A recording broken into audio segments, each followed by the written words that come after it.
The life force of your bond. A power like life itself. Unseen for generations. A dyad in the force.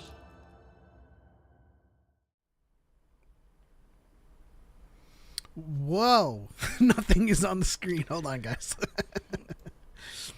There we are. I was like, that don't look right. I forgot something there. That's on me. Welcome to everyone, and welcome everyone to DYAD in the Force. Another episode 216. The one about the ANDOR premiere. Choco, what's going on? It's going. ANDOR premiered. It is amazing. We have an awesome guest that we'll be bringing out in order to help us talk about the wonderfulness of ANDOR. Yeah, let's go ahead and bring her on. Hi. Hello. Can you hear us? Oh, we can't hear you. Which is fine.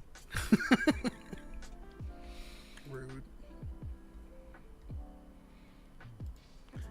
But yeah, while we get that ready, how's everyone's week been going in the chat? Let us know. I am. If you can have that open myself. If you can hear us, Meeks, can you try? Are you using? If you're using Safari, oh yes, there we go. Can you hear me now? Yes. Okay, yay! Yeah. Welcome. How have you been doing? Haven't talked to you in a hot minute. Hi. I mean, let me turn my volume up so I can hear you. Okay, I'm an of myself. Let me do something really quickly. Now it's cutting in and out a little bit. No. But that's okay. You know, we try now. Good.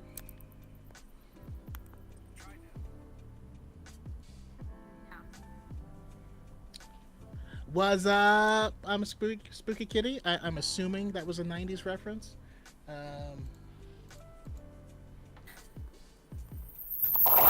Oh. Okay, I'm struggling. Whoa. Sorry, guys. What is going on? Yeah, that's a headphone. Any chance you have? Well, you're probably on your phone. Your phone probably doesn't have a headphone jack anymore. Yeah. Do you have a laptop or something?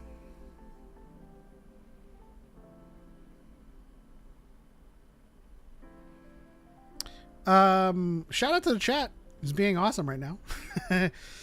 Shout out to Chris. Star Wars lawyer is the topic today. Things that Anakin Skywalker would stand for. That is one of the many topics we have. We'll on talk deck. about that.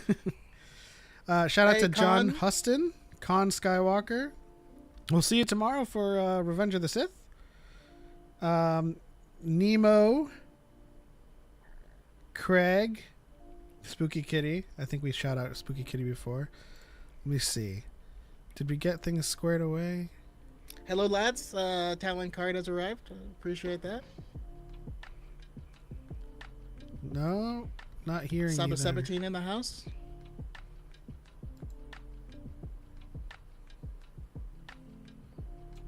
This used to work.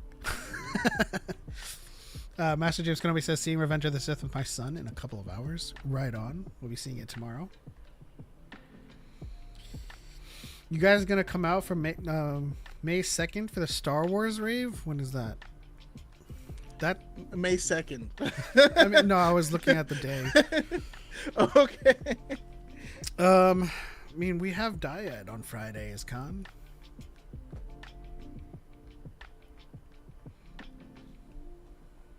Shouldn't it be on May 4th? Y'all think I'd get in trouble if I showed up to my theater in my Vader fit?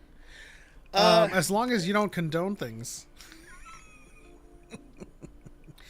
But yeah, they you do have to show your face nowadays in the movie theater. I don't think they'll let masks in, but you know, maybe you can go battle damaged. I don't know. You could, yes. All you gotta do is take a lightsaber to your very expensive helmet. But yeah, while our guest sorts things out, this episode is definitely about the Andor premiere, year 2, as it is described in some cases, part 1 as it is described on our channel. Shout out to Darth Angel. Bonjour. Bonjour. Je m'appelle Element 7.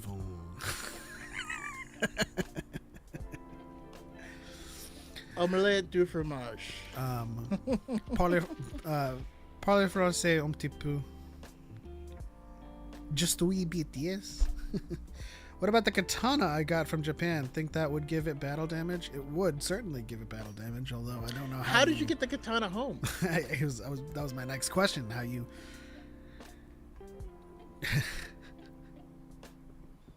How do you at people on here? I believe once you type in the at, you'll get a list of people. If you start typing in like someone who's, I don't know. How do you at people? Well, they would have to be on the red play button side to at as well. Oh yeah, no, you just at and you have to just type in their name, and it'll highlight your comment to them. But yeah. The loss. Yeah, we're forgetting that Chris is a lawyer. They're probably like, "What is this? A sword?" And then he like did some like law stuff, and he's like, "All right, what kind of katana is it?" Okay, I like the way you just like set that up. Means that he was probably walking in there with a sword on his belt, and they were like, "Listen, sir, you can't bring that in here." And he's like, "It's okay, I'm a lawyer." And they're like, "Oh, yeah, that's cool. That's cool. Never mind then. What kind of katana is it though? Is it well? Is it actually like a Habeas corpus? Like, what the hell?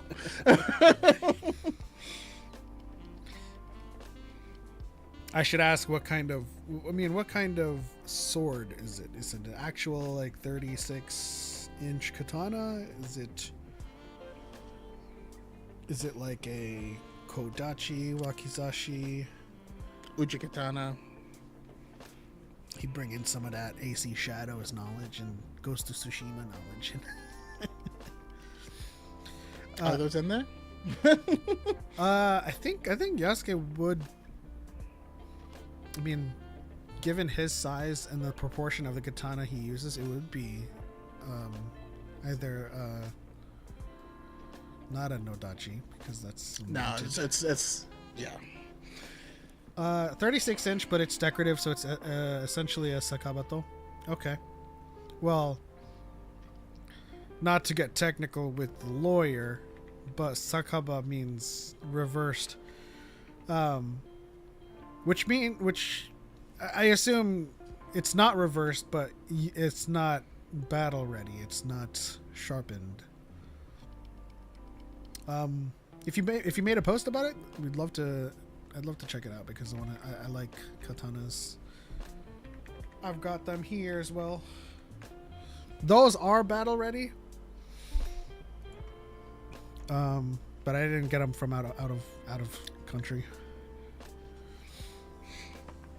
One of my favorite, just random pieces of sword knowledge is, like I always loved the Chinese Dao sword, mostly because of Soul Calibur. That was my main, the guy with the Dao. And then I just think it's funny that like there's a bigger version of it, and it's just called a Dao.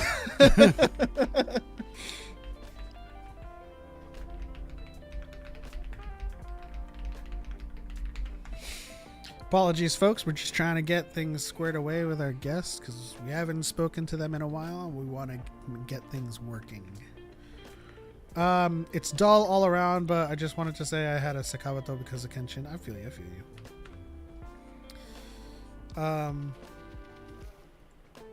Yeah, my nephews go wild every time they come over, and like we have to like trim some hedges and stuff. And they're like, "Can you do it with your katana?" I'm like, well, once, right? And then they want to do it, and I'm like, no. This is not something that you handle just willy-nilly. And then they'll throw like a lemon, and I'll chop it in half, and they're like, that's so sharp. And I'm like, that's the point. Okay. But what's going on in the world of Star Wars other than our main segment? Is there any news? I got some news. I finally got into the Chaos, the Ascendancy trilogy. I just finished book 1. Nice. All right. How you feeling? It's interesting so far. I mean, I feel like I don't have the entire picture, but that's to be expected from a 3-book trilogy. I feel like no one talked about how Chewie was 9 years old and also a pilot and also a Skywalker.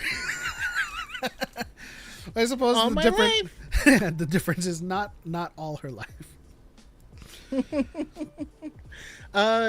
Yeah. True. I think it's funny when you just thinking once you get into the second book, you realize that it's like a prequel, but not a prequel, but like it is at the same time. It's just kind of funny. Yeah, I mean, yeah. There's a part in the book that goes back to Alliance, but like, yeah, you find out why he's there, what he's doing, and all that stuff from Alliance now. I also feel like the internal politics of these. First of all, I love the fact that it's like the Chiss Ascendancy and then the Nick Cardoon Destiny. It's like, okay, is everybody in the Chaos just named after like this cliche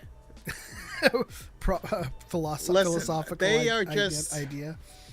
They're just epic in nature, you know. That's just what it is. So I mean, I guess I have a question for chat. If you've read it, and if you had like a people or a faction within the Chaos, what would you name yours? And it has to be in the vein of Ascendancy and Destiny, you know. I badly want. That's going to be a Terry has become a member of the DYAD squadron. Hey, Kenny, thank you for being a member for 35 months. Woo! That's almost 3 years. We're close. Yeah, that's awesome. That's crazy. Can't believe we've been doing this for that long. Let's see. Do we have it? And praying. Can you say something, Meeks?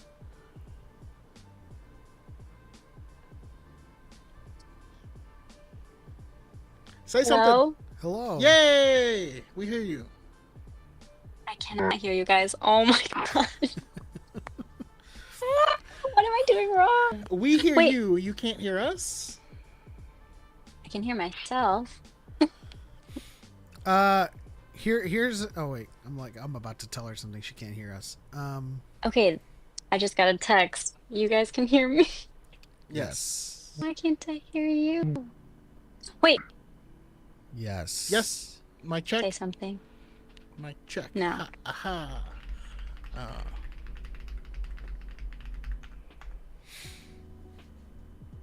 I feel like this happens a lot with AirPods.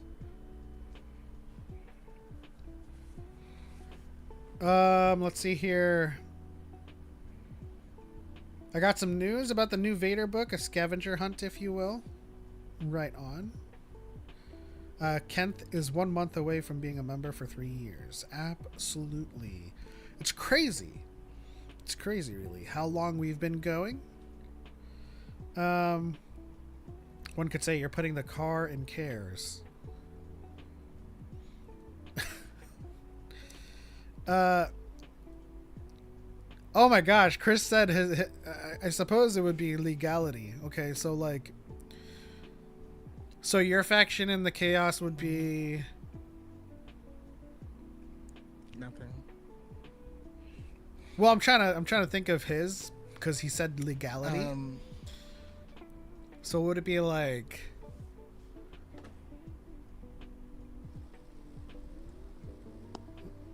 the lawyer legality. Pressing all the buttons. We can hear you now. Again. Not lawyer. Chris, if you can pass on the message. Wait, I can hear you. What did I do? You can hear us? Yes. Okay. And we can hear you.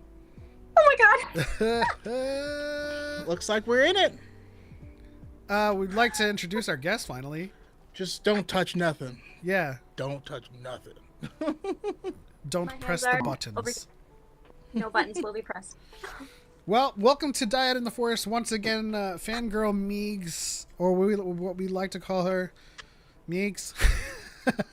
Yes. It's been a while since you've been on the show, and well, why don't you introduce yourself to everybody in the Has she chat? been on Diet before? Yes. I feel like I Okay. did like a girly episode or something with like Shaylee. Yes, that was on we used to be, that was on High Ground, but yeah. Oh. Okay. Have I been on diet then? Yeah, you have. I don't know. Okay. Okay. I think it was. No, I'm not gonna try to remember which. I mean, we've been doing this for doggone 4 years, going on 4 years almost. We've pretty much had everyone on the show, but yeah, why don't you go ahead and let everybody know where they can find you, and what are you and your fandom about? So I'm Fangirl Meeks. I'm on TikTok and Instagram mainly. I actually deleted my Twitter when it turned to X. So I feel that. I'm not there. So I'm missing out on all the fun commentary in that space. But yeah, my fandom, I would say I'm Lord of the Rings, obviously Star Wars, and most recently I've got into Formula One.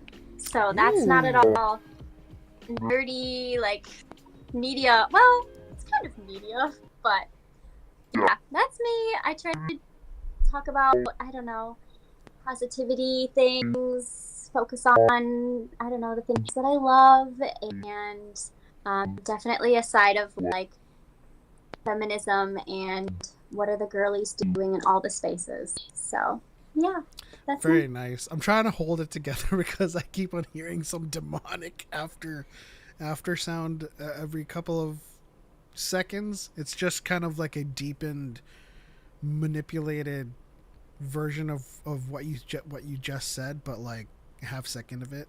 So if you say hello, we'll just hear like a. Oh, no. Yeah, Which is just- you might. Can everyone? I would maybe try talking a little bit louder. Maybe it's like a compensation type thing. Okay. Okay, I'm gonna get closer too. Does that help? Don't know yet. It's too soon to tell. It's still, Spooky Kitty says techno union sounding stuff. Yeah, that does exactly what it sounds like. What was his name? Tambor. Yeah. I want to Wat call Tambor. Mitch Tambor, and I'm like, no, it's not Mitch. Wat Tambor, welcome to the techno union. Kind of like Vader speaking after his fight in Obi-Wan. Yeah. It's not that bad. We can still understand you. We're happy to have you. I Even am if you're sorry for the part right. technical difficulties. That's totally fine. That's totally fine. We can't help what's out of our control. Technology fails us sometimes, Who's gonna tell Element that having everyone on his show would also mean he's had all of the toxic grifters on here as well? What does that mean? You said everyone, and he is positing that means you've had every person on Oh. the planet, billions of people on. Well, to quote Chet, to say that's everybody. I mean, of course, Yeah. I mean everyone in the community because we're a tight knit circle, and it's getting larger and larger every year as we keep doing things, and we have new people on.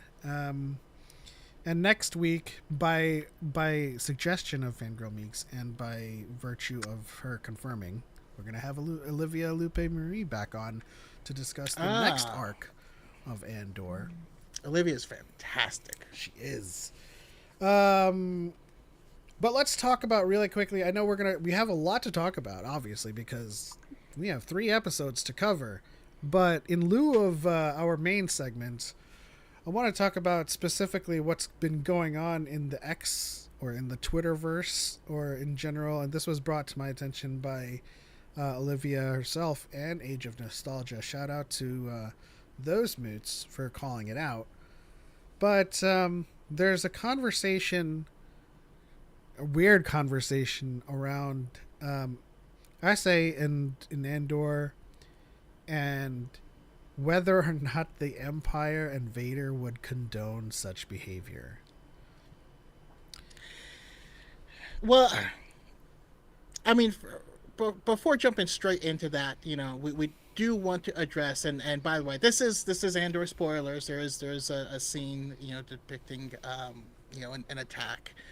I think it was handled tastefully. I probably wish there was like a warning before the episode for anyone that might struggle with it. But I'm curious to get a woman's perspective. How did you feel about it, Meeks? I not gonna lie, it was rough to watch. I fast forwarded through a lot of it. I agree with Olivia on her take that I wish it hadn't happened to Bix. Kind of wish it didn't happen at all. It feels like Bix's storyline is, we started this new season seeing her suffering from PTSD. Like, I feel like her storyline has been a lot of trauma, and watching that happen again is kind of disappointing to me. I think Olivia also brought up that this episode was written by a man, so it's always a little bit hard to, see it from a man's perspective. Obviously, we have a great actress who did a great job. I like that, it didn't end up happening, the essay, and, she was able to fight him off. But, yeah, overall, just kind of not happy with it, disappointed with it. Yeah. Perfectly that happened valid. in general, or that happened to Bix specifically? Because I would say... Leave Bix alone, please. For the love of God. Yeah, I would say both. Yeah, it's perfectly valid. There's a lot of valid reasons to be against that kind of depiction. Of course, the one that's getting a lot of noise is the dumbest reason to be against it, which is a defense of the Empire's. I suppose the line that they're trying to draw as far as the evil the Empire's going to condone or commit. Yeah.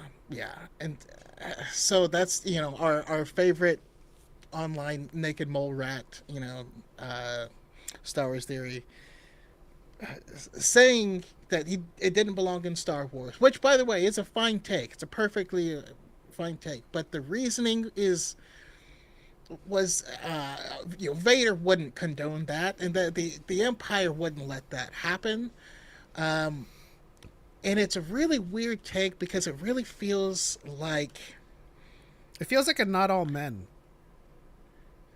It feels like, how dare you tarnish the reputation of my empire? It feels like the people who are like, yeah, well, the Empire, there was more peace under the Empire, and you're like, no, there wasn't. You know what I mean? Spooky Kitty says, I can't believe Theory managed to have a stupider gripe than bricks and screws. Well, you ain't seen nothing yet. I feel like every week is you ain't seen nothing yet until you see it, because honestly, I come down on both sides as to whether or not it belongs in Star Wars or whether it should be depicted. I know that it has forced a lot of Star Wars fans to grow up in terms of coming to terms with it existing.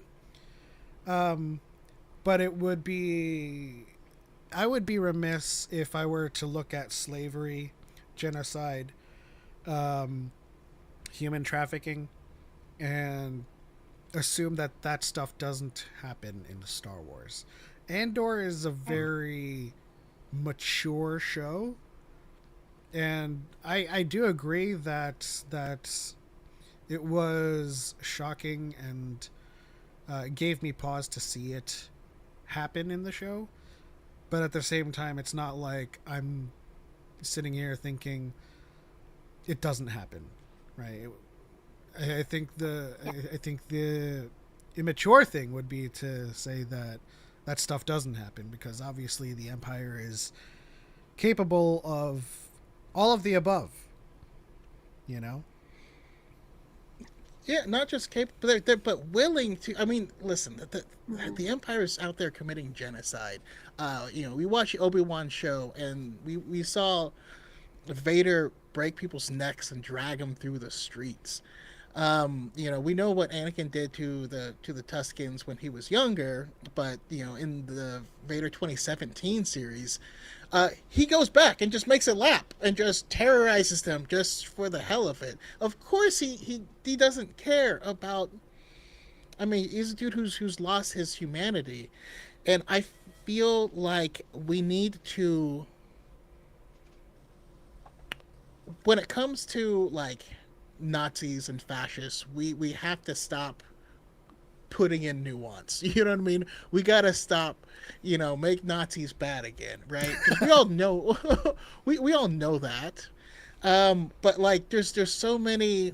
I don't know. And that's why a couple years ago I was, and I'm not accusing anyone of this particularly, but I started to get really uncomfortable with the way I saw a lot of young people, particularly young men, talking about Anakin and how everyone else was to blame for his situations, and now Anakin is justified in what he did and all this stuff, and it's like, no, false. You don't understand Star Wars if that's how you feel. So that's why I wanted to call this out. I feel like more and more people are finding themselves personally aligned with the villains of their favorite media, and in order to cope, they have to weasel and finagle and all this stuff. And what's funny about that is that's how the First Order formed, right? There was all these people who were like, oh, well, yeah, the Empire did some bad things, but that was all Palpatine. Palpatine was the evil one, and so if we can bring back that just without Palpatine, we're gonna have a good time. And you're like, no, you're not. There's gonna be these abuses. This is the reality of it. I'm now rambling, but you guys get what I'm saying roughly, right? Yeah. I hope so. I also made another video about it, just off of the heels of Olivia and Age of Nostalgia. It's also beyond the Empire as well. It's like, it doesn't really matter what they condone. This stuff's gonna happen. We go through life. We don't condone murder. The U.S. government doesn't condone murder, but they murder. They go to war, and that stuff happens. This is a guy who thinks he can get away with it, and he's gonna try to do it. Doesn't matter if it comes down from the top brass of the Empire or anything else. So, I mean, to make it about Vader and Empire is just a huge kind of misstep. It's actually just really, really stupid. Phineas McCormick says, I just wanted to drop in and say hello and happy weekend to everyone. I'll be binging the show after it's all aired, so I can't stay for the stream. Hope it's great so far. Appreciate you stopping by, Phineas. Spooky says, I would agree usually, but Andor is about fascism, politics, and guerrilla warfare, so to me it fits. Well, yeah, I mean, there can be arguments for whether it fits or whether it's necessary. Where I come down is the knowledge that this bad stuff happens is just something that you kind of have to accept when it comes to, an empire and people doing bad things. On the other side, I will say this. I will be very upset if the character of Bix, who was this, powerhouse who owned herself, right? Owned her relationships and stuff in the first season. If she ends up just being an imperial punching bag just to make the Cassian mad, then that'll be bad writing. But that remains to be seen. I'm not saying that's going to happen. I don't think that's going to happen because they absolutely have done a phenomenal job with the writing of the show.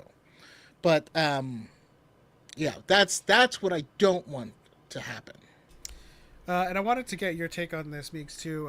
Spooky Kitty raises a good point. It was jarring, I'll admit, especially when she said it out loud. Even let's say they had done it a little bit differently and it was more implied and less shown.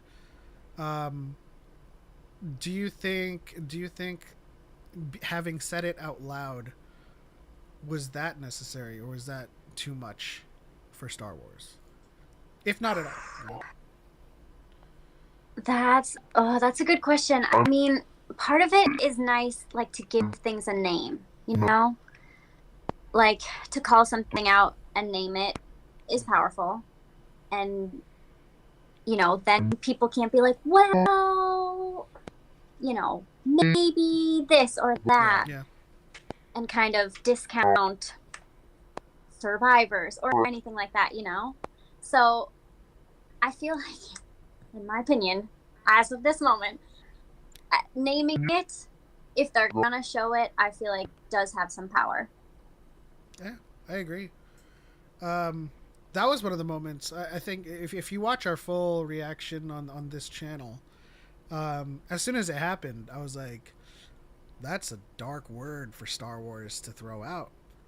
And it forces a lot of people, just like Choco said, to cope with the sides that they happen to fall on. I was scrolling through and I was watching a video that someone had created with AI of Dooku making a speech to the Jedi Council as he's leaving, about the corruption of the Senate. And one comment said, the Jedi are Democrats. And I was like, did you mean that derogatorily, or are you just self-owning yourself? Like, does that make the Republicans Sith or something? What are you trying to say with that comment? Because it is, I mean, I draw some really, really narrative beat parallels with the prequels in today's time. This is divorced from ideologies. It's just the Jedi lost their way. They lost power to a fascist, and there's two senators leading the resistance, or the voice of the resistance. Kind of matches what we're experiencing today with AOC and Bernie kind of being this stand-in for Mon Mothma and Bail, and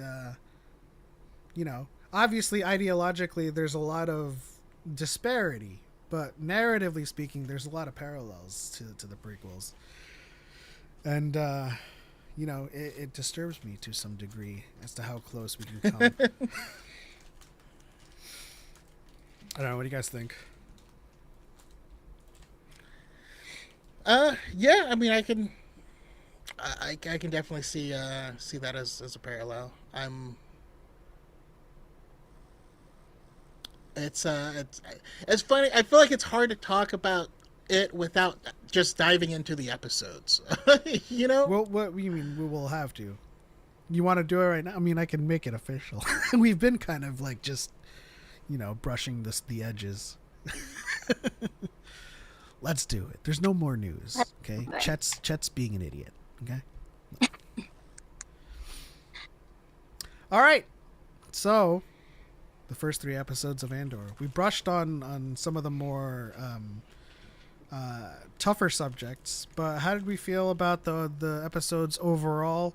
Where do you think the story goes next? And what were some of the highlights that you guys would like to point out? This question goes to the chat as well, but chime in whenever you're ready. Yeah, Meeks, what's stood out to you? Okay, I'll start. I feel like it started off super fun, like almost adventurous, crazy, like Cassian, almost humorous too at times. So I was enjoying myself a ton. Wait, can you still hear me? Yeah. Okay. I had a moment where it like froze. Sorry. Continuing. I took notes.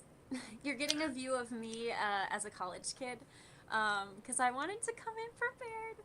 So I don't know. I feel like I enjoyed a lot of, I would say mostly Cassian and then like the Bix storyline because I just love her. But it was definitely interesting, all of Mon Mothma's like mother-daughter relationship and all the stuff happening with Tay and Luthen. Yeah. That was really interesting to me. Overall, I would say I very much enjoyed these first 3-episode like arc. Where it's going, I'm gonna bring up like Krennic. I feel like they're definitely gonna do something with Gorman. And I'm curious if, is it Erskine? Erskine. Yeah. Erskine. Wow, I was way off there. Because he said his mom was Gorman. And I'm like, oh, I'm hearing this name again. So curious if that's going to come up somehow and where they're going to go with that. Yeah. I mean, if I'm just giving an overall for it, overall it was perfect. It was damn near perfect. I feel like, we've talked about like Daredevil Born Again, where I feel like there was a lot of studio interference, so they cut things down until certain things didn't feel right or didn't have enough time to breathe. This felt like the exact opposite of that. Every piece of it, every beat, every word of dialogue, and especially how things were shot in camera were all very intentional and all added something and told something in the story, from little tiny, the guy on the agricultural planet that runs the shop with very little time, you could look at the visual cues and understand this is a person that lives here because he blends in. Their clothes match. You could tell that he cared for these migrants and didn't want anything bad to happen. You could tell how he felt about the Empire, and then like just with very little bits of dialogue, they were able to do things like establish the world, establish how they feel, set a time clock that the Empire is coming, and all this stuff, and without ever doing an exposition dump. There was no stop. Yeah. Here is the expedition dump for this episode, but you still got all of it from everyone, from every single group, throughout the whole arc. I thought that was fantastic. Yeah, I mean, all 3 episodes did what it needed to do. I feel like this was the right call to dump arcs by the whole, because even though as regular viewers of media, we can look at one episode and be like, okay, so these are the threads that they're dangling and they're going to tug on later on. Dropping it all gives people less opportunity to be dumb about it. So you have pretty much all of the answers you could possibly want answered within the context of this small framework. And I think they did really well with it. I agree with Meeks that, and this is just kind of like me joking around, I didn't enjoy the Dedra and Cyril portions. I did enjoy Dedra laying into Cyril's mom. Same. But I didn't enjoy them being kind of like together, and that's just me because Dedra's mine. I also don't even know when that happened. Like, I feel like the last episode of season 1. I know this is a year later, right? So there's a lot of things that are unknown. But the last episode of season 1, there was the resistance on Ferrix, and then like she was in an explosion. Cyril saved her, and then like they have this kind of quiet life on Coruscant. So I'm definitely interested to know what happened there. But you know, it was really interesting. I'm good. I don't need to follow their dating life. It seems very awkward and painful to watch. Can't stand Cyril or Dedra's characters. Come on now. You can't put Dedra in actually, the same. I can tell you exactly how they got together. Eventually, Dedra was like, "You, come on," and he's like, "Okay." Yeah, I guess so. But again, they set her up perfectly, right? Because in establishing that she grew up in the Kinder blocks that they have, this is all she knows, and that's why everything that she does is to serve the Empire. And even in her private life, she can't, metaphorically let her hair down. She still looks like she is in a uniform.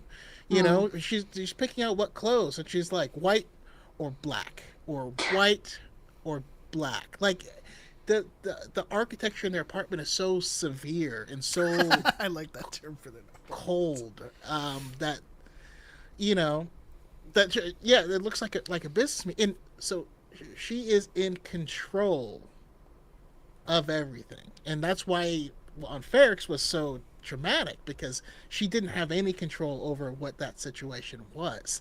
But that's why I love the confrontation with Edie, because Edie comes in and Edie's like, I'm in control, I rule this kid's life. He's like trying to set down her fork to make it perfect, and she's like, I don't care, just dump stuff on. She's like mashing up the food. That's a way of her manipulating him to remain in control. And Dedra's like, listen here, I'm gonna tell you how this is gonna go.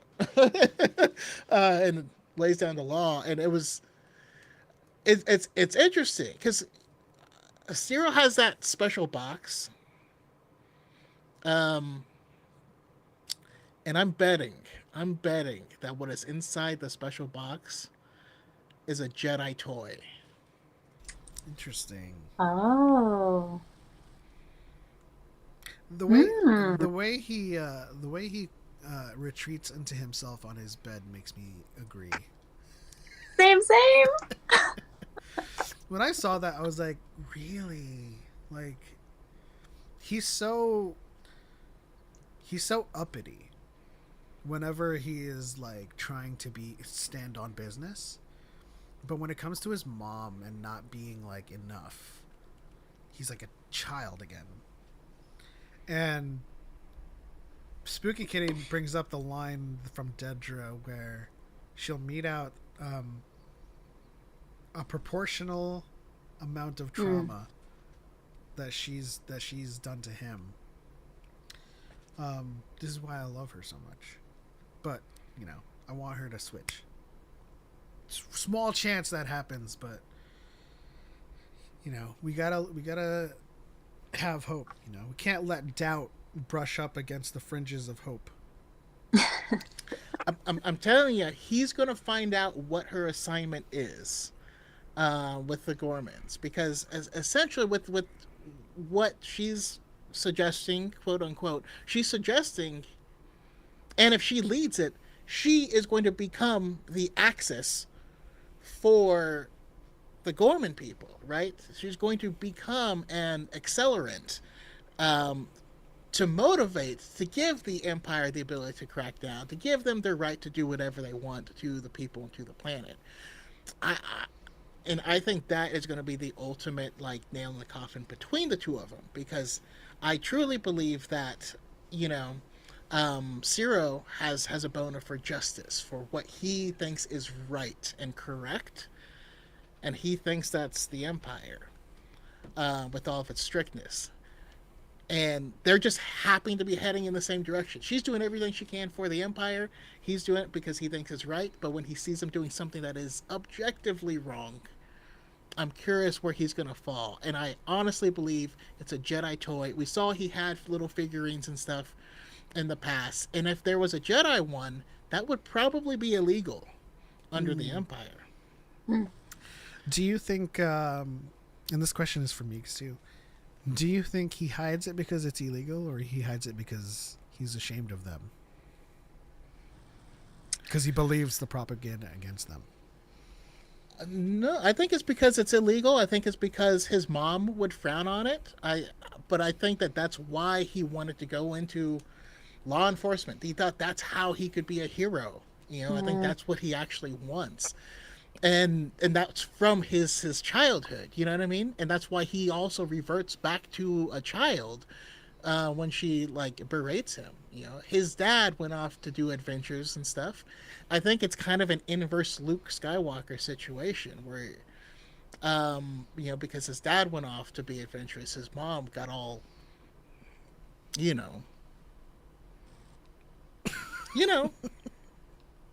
Helicopter parenty. Yeah.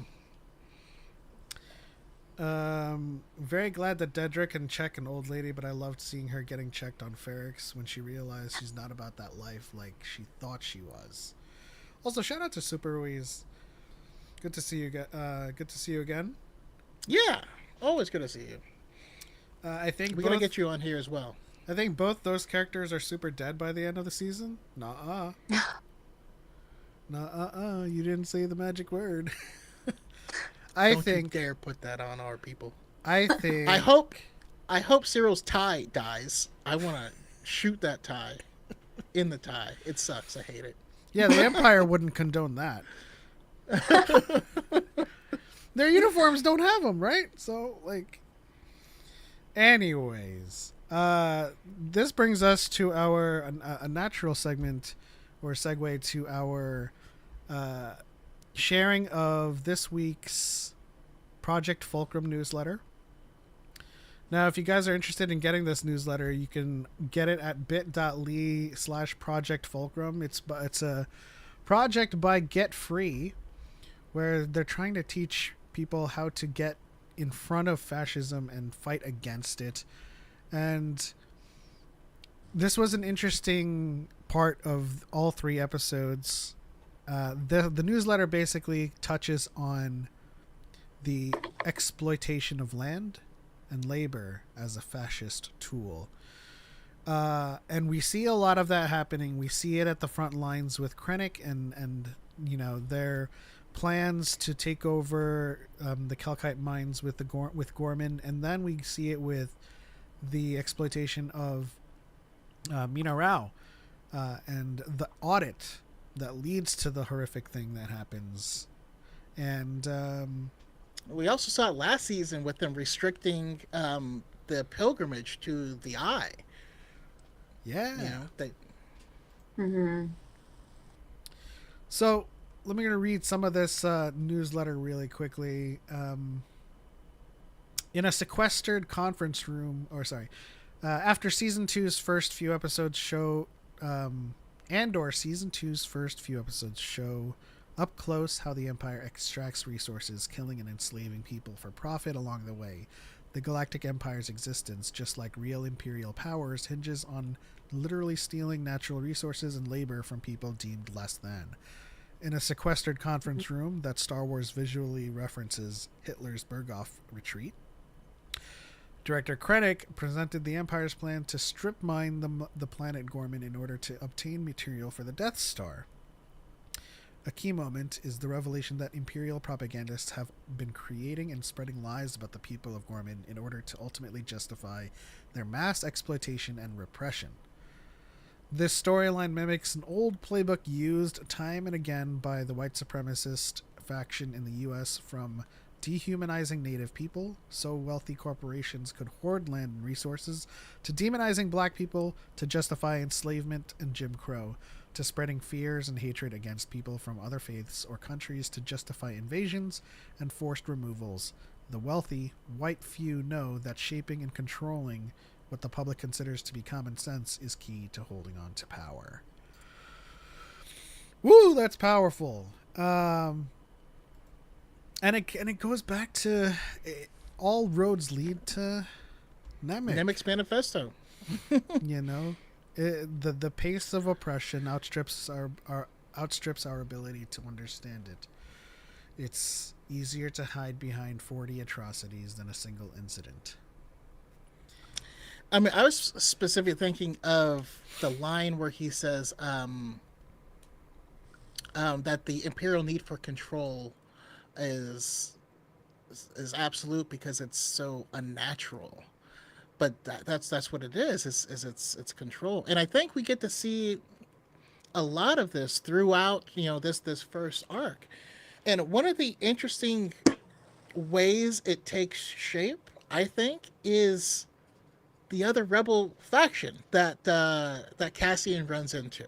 Right? We haven't really spoken on that line.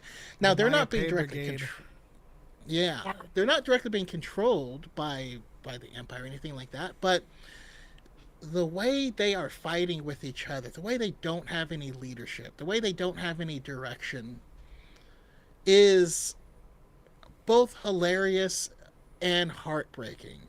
Because what do they have, right? Basically, they have too many factions with separate leaders, right? We have a TIE fighter that has 3 seats. Cassian and those 2 people could go somewhere, they can get a transport and come get their people. Easy. That could happen so easily. But they won't let it happen. And when it becomes, they break down, they're fighting, they're shooting each other. They're so busy fighting each other that they're going to run out of water. They don't have any food. There's literal monsters running around eating people. And yet they're, in the middle doing Rochambeau, which is silly. Ronsky rules. But the silliness of it was such a perfect, encapsulation of people getting so involved in fighting each other when there's an actual real threat that, like, they have a clock on them because they will run out of food, they will run out of water. There's actual monsters. They have everything they need to get off the planet, and they just can't. Mm-hmm. Yeah. Meeks, what did you think of the Ministry of Enlightenment? Those are the guys who were saying, like, we came up with these ideas, right? Yeah. Yeah. I mean, it makes sense. I mean, like, the whole idea of creating a story, didn't they have some wording that was like, we, shaped this story. Information is so powerful, and being able to spread an agenda or spread a message. I mean, it's scary to think about. Mm-hmm. It's scary because it's historically worked. Yeah. It also just kind of like outright confirms that, like, the Empire is aware it needs to control the narrative because they know what they're doing but won't sit well with people. That's the thing about, like, when people talk about the Empire in such a forgiving light, it's like they're doing things knowingly, sitting in a room saying this isn't going to go over well with the population. And you'd think the next thought out of someone's mouth was like, yeah, you're probably right, we shouldn't do this. It's kind of like, building pipelines over native land, or just taking their land just outright and being like, well, listen, this is going to be good for you guys in the future. It's like, Right. it's I mean, that's what you do. You convince people that these natives are savages, right? So that you can dehumanize them and you can treat them like they're animals. That's what Mustache Man did. He started referring to the Jewish people as vermin, and then once you start drawing on that parallel and keep it going, then that means, well, what do we do to vermin? What do we do if there's rats or whatever? And then that continues into this episode, right? The Gorman are known for these spiders that are spinning, this silk that gets used all over the place, and they're like spiders. That's a good parallel. You're gonna make them people think that they're creepy, they're loners, and you even see in the episode when they go to Mon Mothma, they call the people the spiders, right? They're not actually talking about the spiders that are used, but they refer to that as the Gorman people. Which again, what do you do if there's a spider in your house? You trap it in a cup and let it go outside so that it can crawl back into your house later. Right. I tried my best. And didn't like someone suggest, like, what about a plague? What about a natural disaster? And they were like, no, we can't do that. We're just gonna do some sort of propaganda, right? Yeah, I mean, it's worse. They didn't say we can't do that. They said we've already considered it. And what did they say? Like it's hard to control. Like though that could get out of control too quickly. And you're like, oh, it's all about control. That's gross. Yeah, I mean, especially if you think about like something like that tainting the supply chain as well. But then Krennic goes to, Krennic goes to Dedra. He's like, I know, like, I wanted you here for a reason. I know you have something to say. And she says she wants to use insurgency to make the good people do the wrong thing. And that's kind of like how people are galvanized today and radicalized for because I can imagine most of the things that people are very, very passionate about in today's politics are for very sound causes, but what they do in an effort to bring that about essentially makes them worse than what they were, and it's really, really smart thinking on Dedra's part, because it's essentially let's make them rebel so hard that the people of Gorman want the Empire to come in and to spread their law and order to control things. I mean, it's less make the people want the Empire to come in, but it's give the Empire an excuse to take over completely. Because what they're planning to do, is going to destroy the planet. that's what they said. They want the planet. And the interesting thing, about it is like this is this amazing silk that it only comes from these spiders and it's only found here. That's not the resource that they need, right? Mm-hmm. And they're just looking for something to coat the lenses, and they're going to destroy the planet. And this resources, that history, the art that comes out of there, will be permanently gone from the galaxy.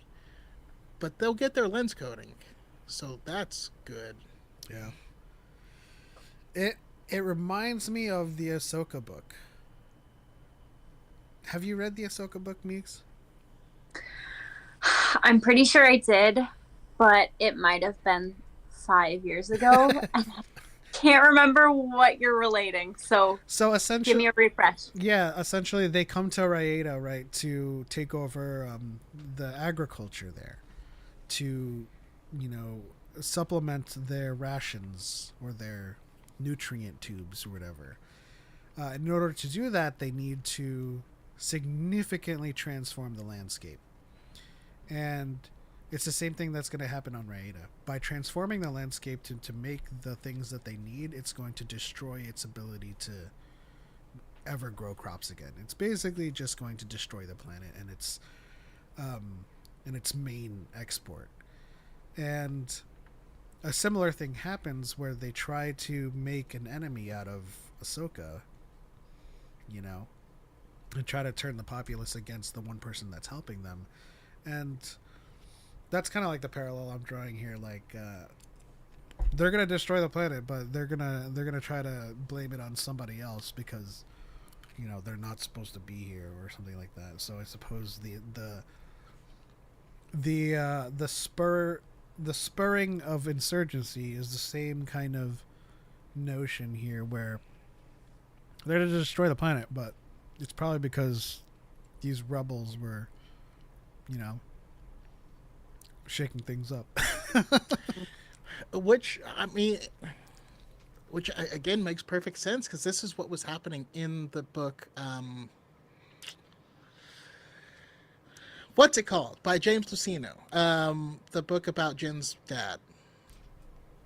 Oh, Catalyst? Catalyst, yes. So in Catalyst, they were waiting for any sort of activity so they can come in, and then they can say this planet is off limits. And, you know, it turns out the Empire was actually paying a pilot to actually do these things, to cause this explosion so that they can investigate and do these things. But it's just rough to hear how even the visual design, they're up atop this mountain, you know, everyone's pristine as they are callously talking about destroying planets and people's lives, and they fully feel like they are in the right to do so, and it's wild. Would we be going so far as to think that they don't think they're doing the right thing, but they're doing it anyway? I mean, I don't think right and wrong even enter the equation, right? I think it almost feels like capitalism of like, I'm moving up in the company, and they're like, yeah, it's gonna destroy a planet. You're like, yeah, but I get a parking space, and, you know, like, can't see it from my house, you know, that type of attitude. Yeah. Meeks, how was Chandrilla for you? And when are we going to see a cosplay of you in a Chandrillan wedding gown? Cosplay probably never. It would be cool, but it was kind of scary thinking about these children. I mean, she literally calls her future husband, whose name I did not care to learn, a child because he wouldn't hold her hand. You know, like. Yeah. What did you say? Did you say? Was it Steck? I don't know, something like that. It doesn't matter. It's neither here nor there. Yeah. No, that is a good point. She was bawling her eyes out because of that disagreement. Disagreement. I know. I kind of wish Mon had tried her. You can get out of this. Like, there's bravery if you do. Like, don't worry. I wish, you know, my mother was drunk at my wedding. Like, I wish she had tried that in her vulnerable moment of like, this boy is a child and why am I, you know, their first argument, instead of waiting until she's in the dress, she's about to walk right out. But it was so painful seeing her put that like mask on and then wiping the tear and then being like, you have to be behind me, let's go. Like, yeah, you just feel for her. Some would call that the Mask of Fear, which is a great book by Alexander Freed. Oh. Shout out to Binabees in the chat. Hello, friends. How are you, Binabees? Hello. Shout out to Malik in the chat as well. That's a good point to bring up, too, because she didn't willingly do it either. She didn't willingly give Lita, She didn't give Lita Yeah. that choice until she was up against the corner, right? So like as Lita is crying and looking for some kind of consolation, Mon is saying, "Get behind me," and try to make things work. But it's not until she realizes that Skulden and Tacoma may be conniving behind her back that she's like, "Oh, well, now you have a choice. You can opt out of this marriage if you want, because now things are a little bit iffy." And as we see at the end of that episode, towards the end, Cinta's picking up Tacoma. What's going on there, Choco? Cinta is gorgeous. Sorry. I forget. Anyways, no. That was such a fantastic method of storytelling, because you can visibly see that Tay is losing it. And Perrin, who sucks, but I feel for him, in a way. He calls it out. He's like, that guy needs to lay off the sauce. He calls me, her boyfriend, but she's been so wrapped up in all this other stuff and in the rebellion that she doesn't even notice what's happening, what the gossip is with her people, what's happening with her ex-boyfriend, who is now tied up in this thing. And because he's losing it, like, Mon Mothma is just going through it because she's losing everything all at the same time, right? She's the one who sold her daughter. The person that the reason that she did, was to hide the finances that she was, the kind of carting off. But Tay is like, "Hey, I need money. You better pay me." And he's like trying to gouge her. But she doesn't have an actual dollar amount, and that's the scary part. And Luthen's there, and she knows Luthen will kill this man. And she's like telling Luthen, like, I'm gonna meet with him. He's gonna give me a number, and then this whole problem will go away. And Luthen's like, "What's the number? I don't know." And Luthen's right. He's like, either we take him out now, costs us nothing, or he gives us a number that might be too big for us to pay. And if it's too big for us to pay, he might take it somewhere else. He might turn in all of us to get a payment. And we don't even know, if we pay him, that he's going to go away. He might stick around and keep extorting us in the future. And so, like, there's just all this going on. And just the way his acting is, of like, he's watching everything that's happening in this party. Luthen, he's getting information from people who are Imperials and stuff to find out where people are stationed and all this stuff. And he's like trying to have these conversations, but his eyes are like fixed on Tay. It's like, that's a loose end, that's a loose cannon. We're gonna have to do something about that. Yeah. Let's give him a ride. Let me call you an Uber real quick. Don't worry about it.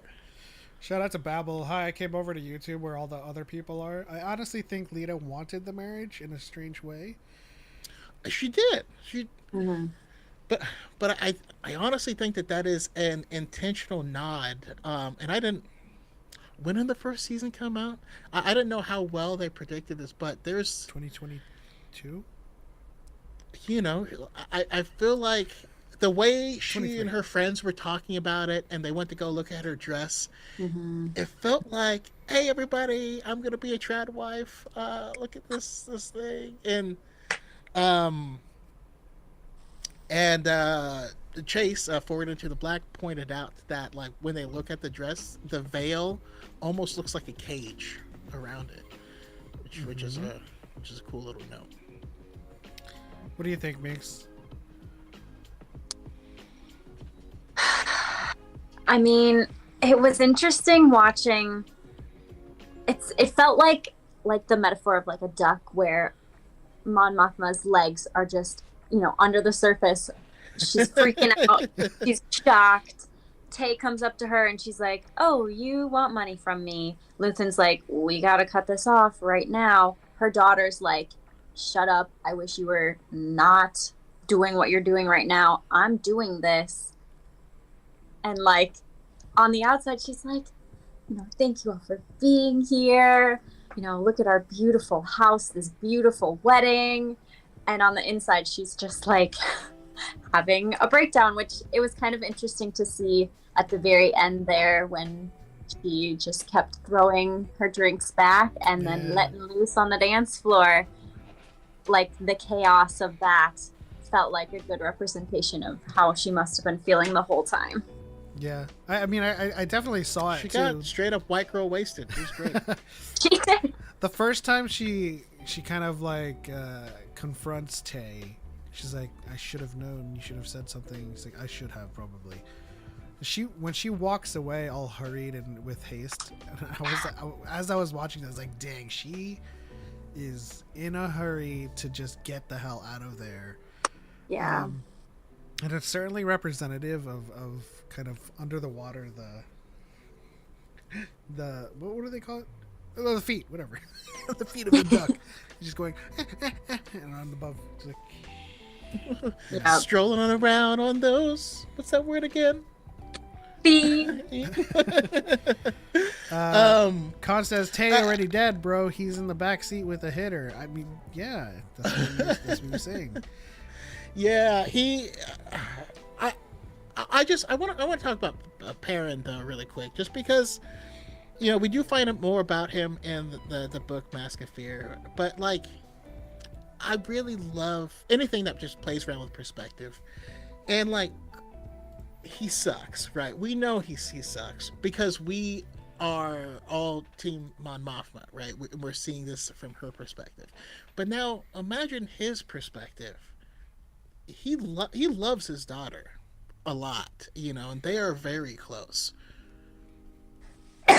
His wife has been laundering their own money, and he's playing ball. He's like, all right, whatever.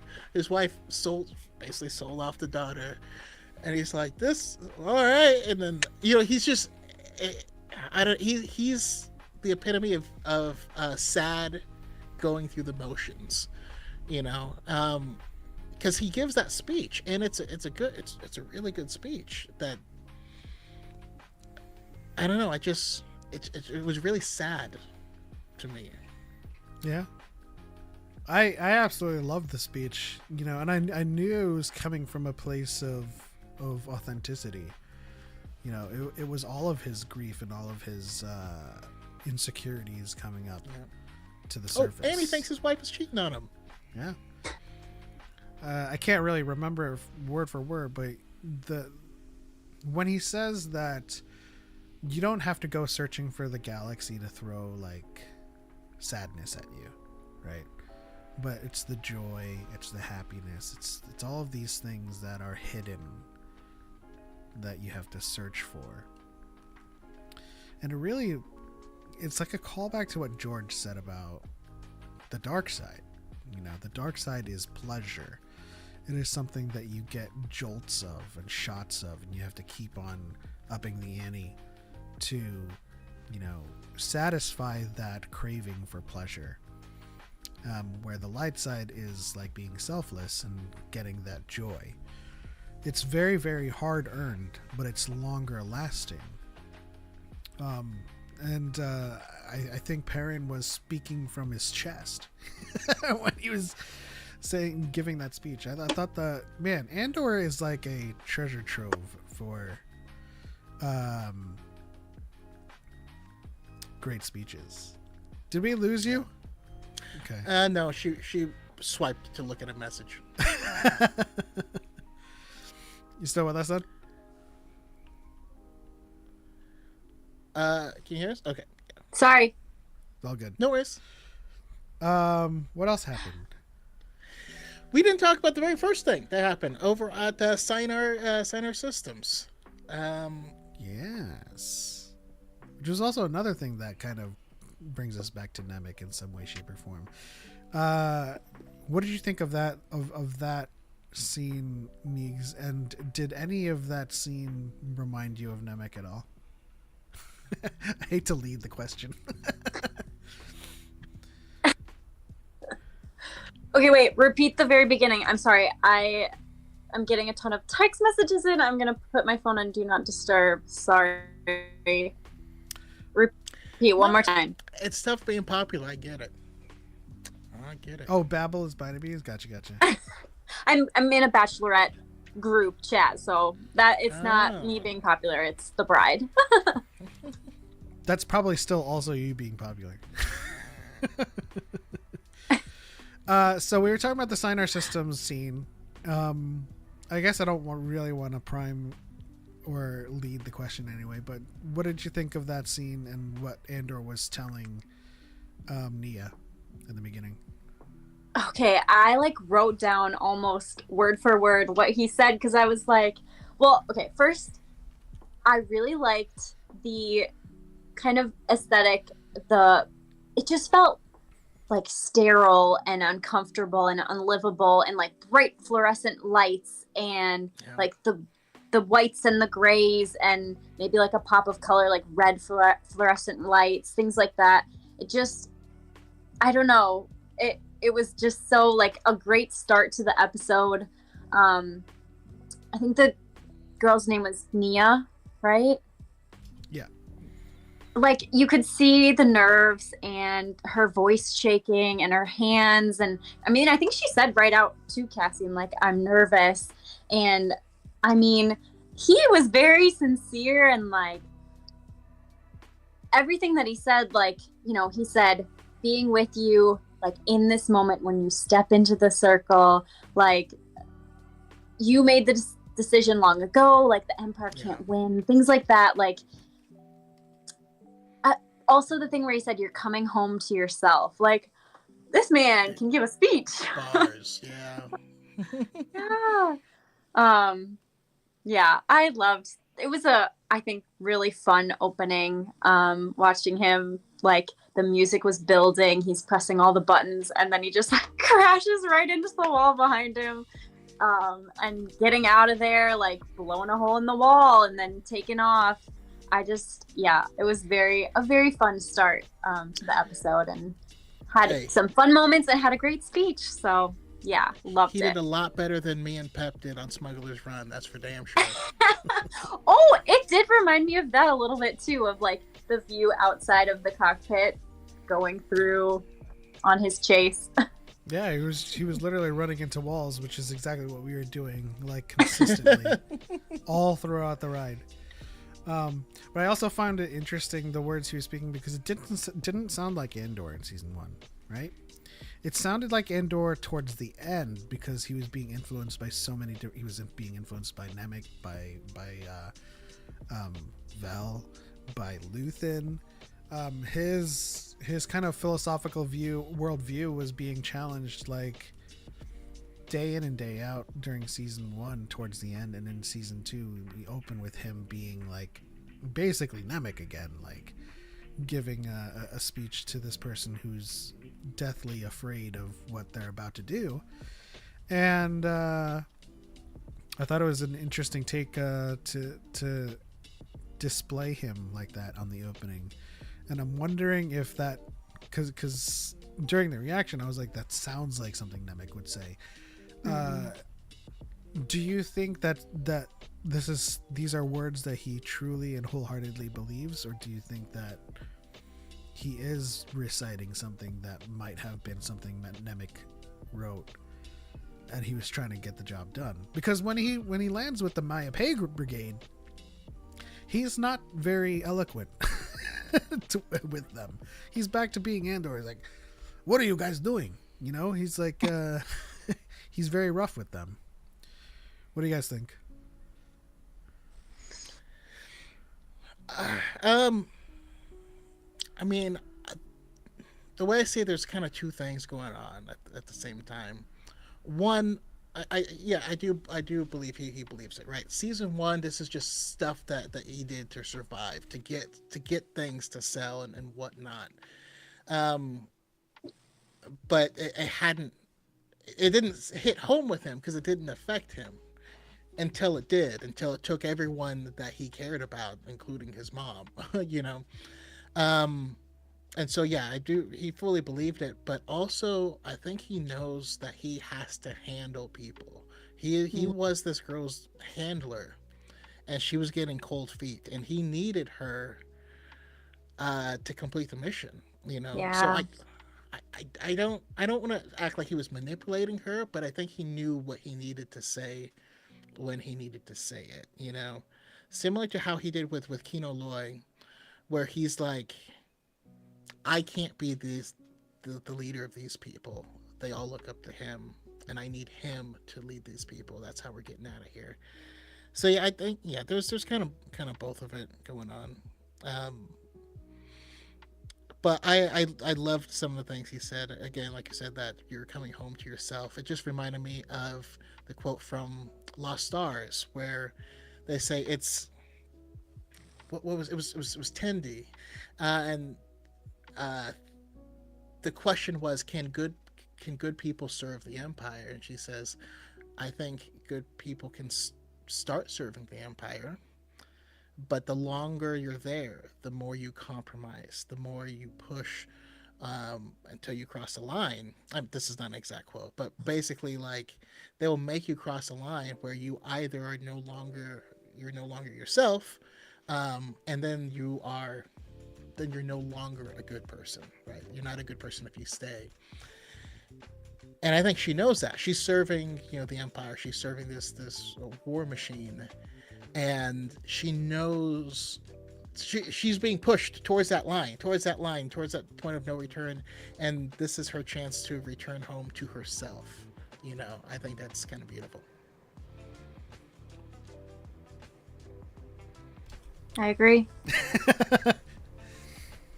Yeah, I mean, there's a lot of that going around. With when we go back to Mon Mothma, because Barnaby's points out makes a really good point. Mon Mothma struggling to see the darker side of things until it's too late is very white girl feminist, learning things are more complicated than she thought. Yeah. I mean, I think this is a prevailing theme in just Andor overall, is that there's a larger goal that needs to be played, and it's kind of like the antithesis of the Empire, right? You're trying to spur people to believe in this cause, and the line that you cross is not necessarily a line of evil from good. The line that you cross is ignoring the plight of your decisions so that you can come to terms with your decision, right? And we see that with her selling off Lita for the cause, and then realizing, having lost Lita and quite possibly everything else afterwards, kind of makes you think about how she started donning that white robe in A New Hope. It's like, I'm just gonna not do things anymore. But I want to find that quote really quickly from Lost Stars. Okay. Yeah. So while you're looking at it, I don't know. There's a lot to take. First of all, the music that they have at weddings it was a banger. All right, that was a certified club banger. I don't know, this show, though, the complexity, like Bina says, there is a thing where you can, there's so much wrapped up all together, and when you do one thing, it will affect others, right? There's this intersectionality about it, and so I don't know, it's like,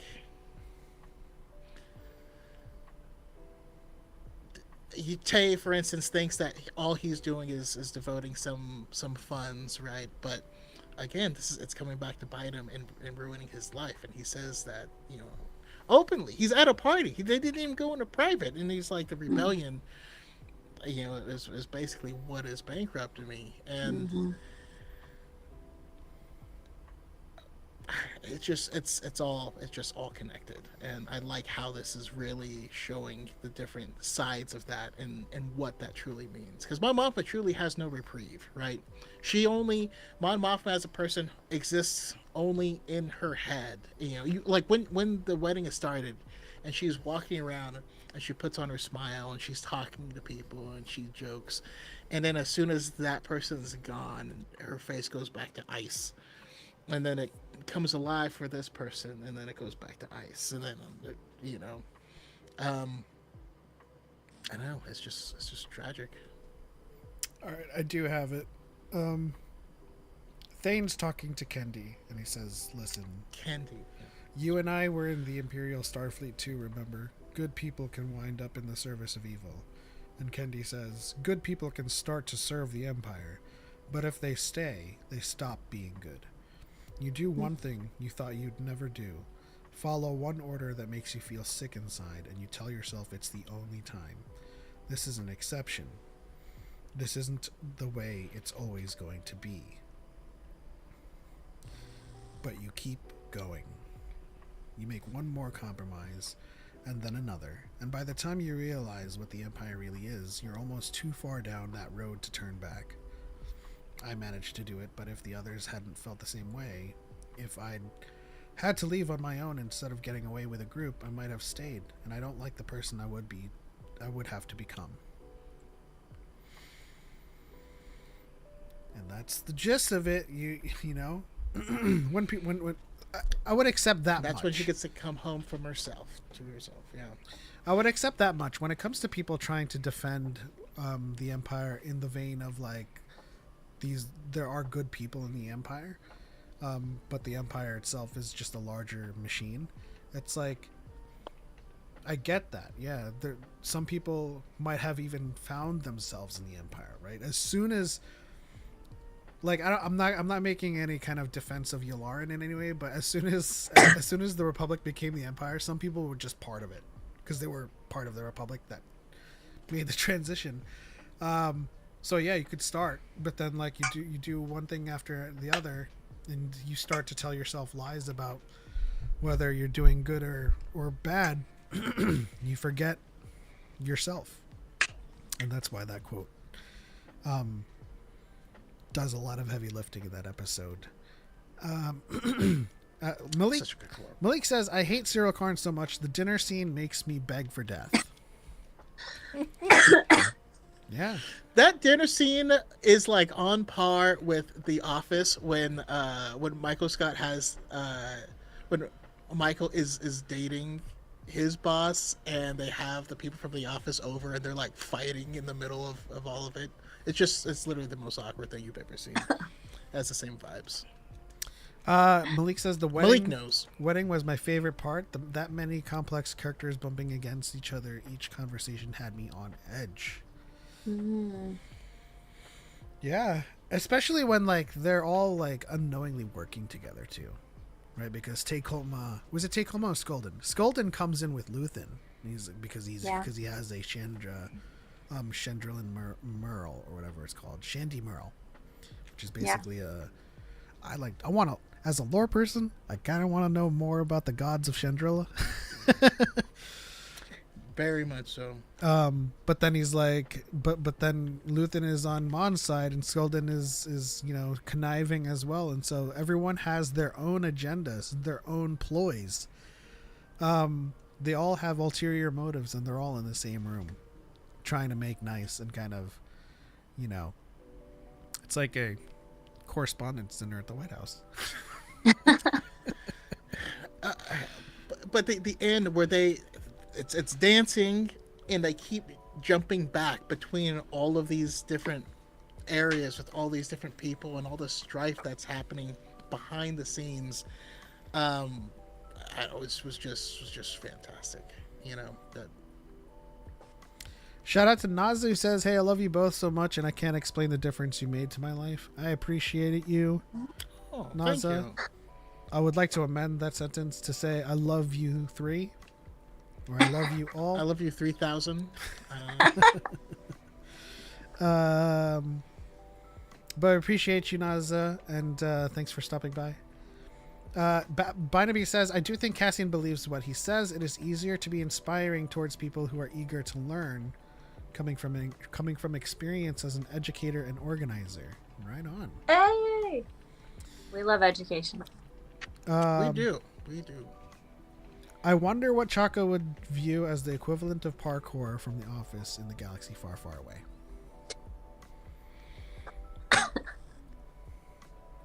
I think it's still considered parkour, right? No, I know what he's asking, and I'll have to think about it. Just jumping on the couch and flipping. Evil schemes. I don't know. No, it's absolutely what's his name in the Book of Boba Fett doing a spin for no reason. Oh yeah. Parkour. Yeah, Is that that's SCAD? what it was. SCAD. What does he yell? Twirl. Okay, can I mention a character who I liked seeing more of? Absolutely. Say whatever you want. We will stop talking. We want more. Okay, her name is Clea, right? Mm-hmm. Luthen's kind of, I don't know. At first, I thought she was just kind of like sidekick, Oh, I love her. assistant, something. But I loved her interaction with Vel. I liked how she talked to Luthen.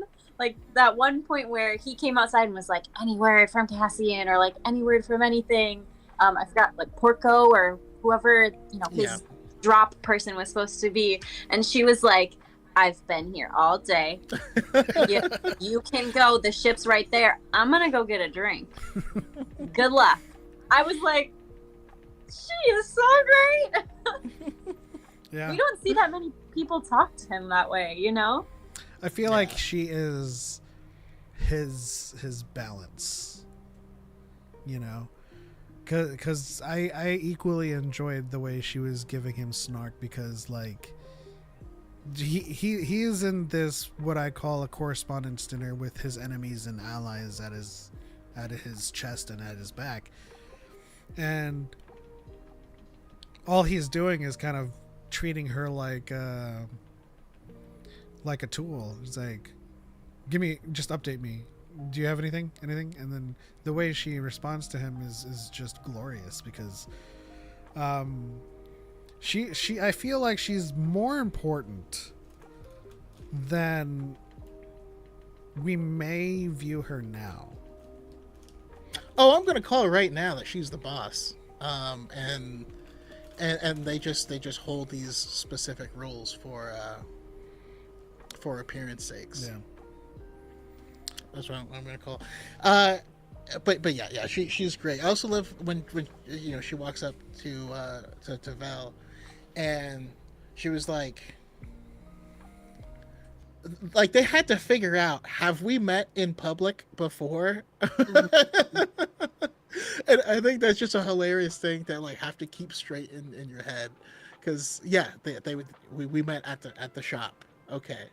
So if someone knew they met at the shop and then they said, "Oh, nice to meet you," then you'd be like, "Hey, my ISB agent, my FBI handler who's stalking my internet history, will see this and know something's up." I think that's really cool. Naza says, I didn't mean that to be a slight to Fangirl. I just wanted you two to know how much you mean to me. No, we didn't. I didn't want to paint that as a slight either. I just wanted to just voluntarily include Meigs, because, for as long as we've been doing this, Meigs has been part of this community since the beginning. Yeah. So there's a lot of us that are still here, still kicking, and still kind of trying to make Star Wars just a very nice thing to enjoy. But week in and week out, there's some people that are just like trying to make it this thing that is an affront to humanity, when they say it's dead, it's ruined my childhood, yet week in and week out, I still keep showing up to check up on it. And I'm just like, just leave. Just leave. You know?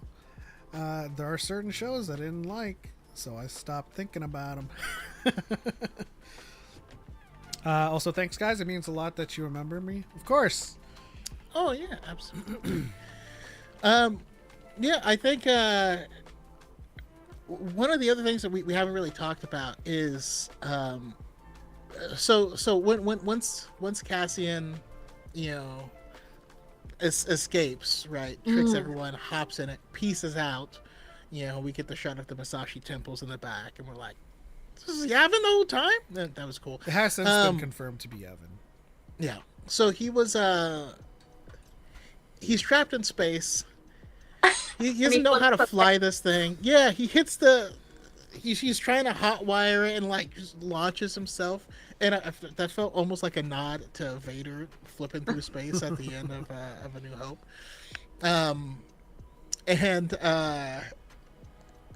But I like how he finds out, oh, they're in trouble. Whatever, I will do what I don't know how to fly this thing, but we're flying this thing. You know, yeah. And shout out for Browzo for being a real one. You know, because even though he was dead to rights, he still, you know, lunged at the shop owner, yelling at him for selling him out, because he knew by doing this, the only people who get punished are my people. Yeah. And he knows something about a rebellion. He knows Cassian's name, and that there's someone higher up that's connected. Right? He is against the Empire. He wants to join this fight, but you know, they have this family, they have this community, all this stuff. And by doing that in that moment, he takes all the blame off of him. Yeah, plausible deniability. Yeah. And he says as much, right? He says, you know, the person that Cassian works for, whether you do or not, someone needs to tell him what's happening around here. That's when Browzo says it's happening everywhere, right? And this is kind of like a callback to the 40 atrocities, because like, you can't keep up with the amount of shit that the Empire is doing all around the galaxy. And that's why they're going to do this and so much more in light of what's happening on Gorman. So nobody bats an eyelash. You know, that's why the contingency included flooding the zone. It's why the contingency by Palpatine included Cinder. Because what are you going to talk about when all of these planets are just on fire? You know, same thing with the Night of 1,000 Tears. Like, the people remember. But that's why it was such a powerful scene in The Rise of Skywalker when everybody showed up. Yeah. It was kind of like that was like the North remembers moment in Star Wars, you know. Like, everybody all of a sudden, like, Lando shows up and like, you know, he's trying to call people over to fight on Exegol, and everyone's like, I lost somebody on Gorman or something like that. You know, it's these things that we're gonna see in this show is literally everything that people are gonna have to like call back to be like, I'm part of this fight too. Yeah, it's also kind of a great throwback to where we met Browzo, right? Cassian gets back home, and he's like, hey, man, I was with you last night. And he's like, yeah, we were totally together. This is where we were. This is what we were doing. And, you know, like, Browzo was just on a dime, was like, it's like, he didn't ask a single question. He was like, ride or die. Yeah. He was just chilling as he... King. Yeah, that was rough. I was like, man, he better not die until it was pointed out to me. Super Chase. It was like every scene we've seen him in is on that same planet. So I'm like, don't say that. Don't say that. I was in denial till the credits rolled. I was like, nah, he's not dead. Because then they pan back to him Get after him up. Andor and Bix hug and they reunite. They pan back to Braz. I was like, see, he's gonna like get up. It's like, what was that? Like a mini? Oh, I don't want to spoil things for The Last of Us, but that was like a mini. Like, No, get you up, just made me think of get the up. Lion King when he's Oh. like, "Get up, Dad! Oh, no. Get up!" Damn, I just made myself sad. Biden says, I also think Mon Mothma plays a vital role talking to organizing friends. It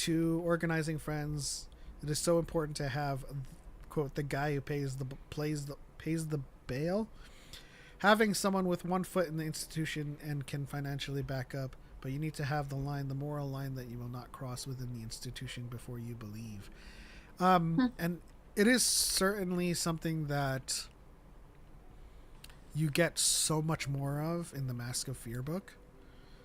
How vital a role she does play in everything.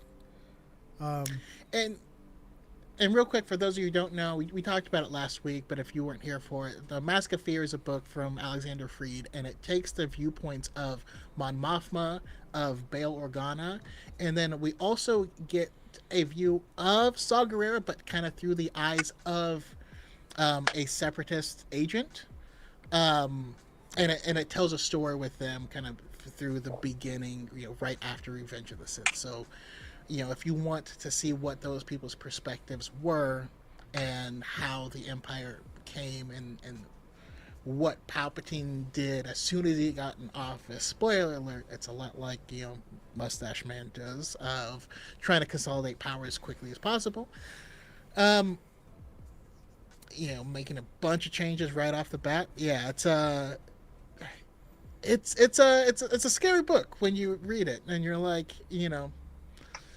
keep in mind there are early warning signs of fascist takeovers. You can read it in that book. Yeah, there's a whole bunch of articles too on this Get Free Project Fulcrum as well. So guys, sign up for the newsletter if you aren't already. bit.ly/Project Fulcrum. One of those is actually a really, really good video essay from our dear friend Josh. The Warnings of Star Wars in American Politics. That channel is at Mace AH Windu. So go give that video a watch. Love Mesa Windu. Josh was like a history major. He has a lot of insight when it comes to that type of precedent. Nasa says, I hope that Cassian can help the rebellion and live a nice long life after. How dare you, good sir.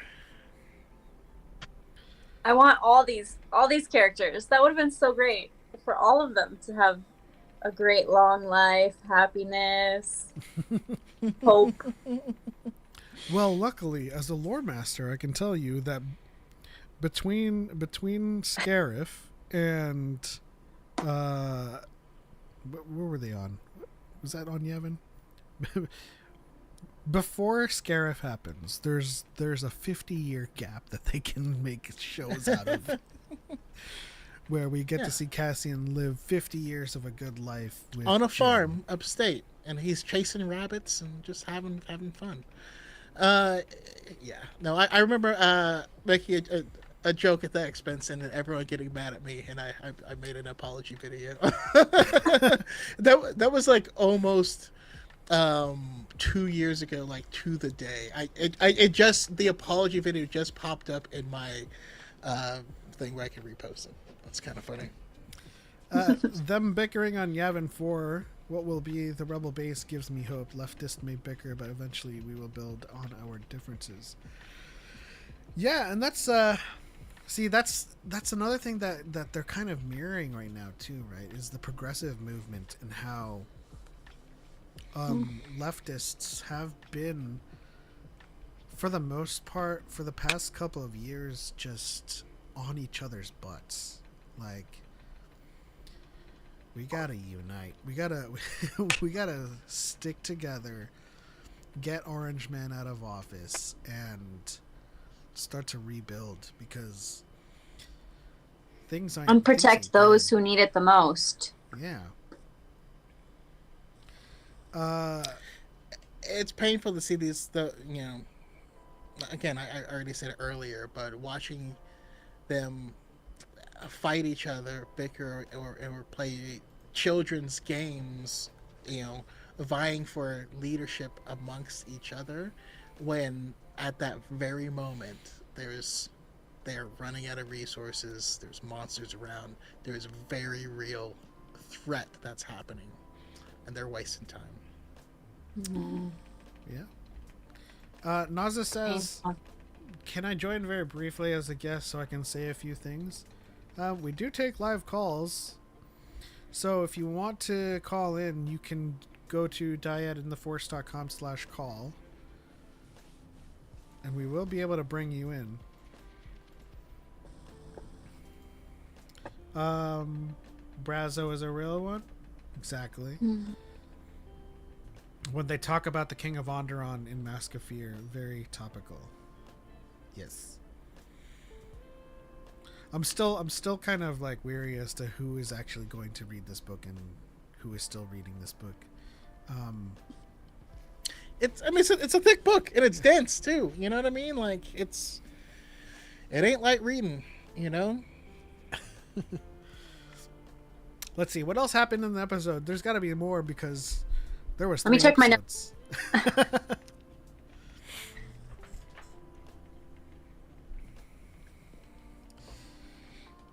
I mean, one of the little things that I just love is, briefly mentioned, but when Cassian says, hey, you guys might want to catch some of this rain.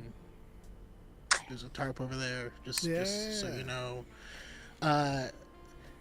They not only do they need leadership, but they need people who know what they're doing. They have no idea what they're doing. The guy over there eating the grossest, most rotted looking fruit I've ever seen. And like, it was like he opened it up and it was just full of throw up, and he just started going to town. It was like, ugh. Cassian had so many moments where he like made a comment or a suggestion, and then they took it. Like, I wrote down, he convinced them to shoot at when they were trying to turn. The other group was trying to turn the TIE fighter so that it would shoot at their group, and he was like, by the way, you're in trouble. And then they like, went and prevented them from continuing. I was like, Cassian, oh God, you're surrounded by idiots. True. Another Lion King words, reference. True words. They really didn't really have anything. They have any clue what they were doing. That was somewhat reminiscent, though, of A New Hope, of the plot with like trying to like be able to shoot slowly to kill your enemies. There was also some of that in the in the trash compactor when Luke tried to stop the balls with a pipe, and Han's like, "What are you doing?" And he's like, "You got any better ideas?" Can you accept a guest on TikTok? No, we cannot. I'm streaming on the red play button side and just restreaming it to TikTok. In the video description of the live stream on the red play button side, there should be a link to call in. Or you can go onto a browser and type in dyadintheforce.com/call and call in that way.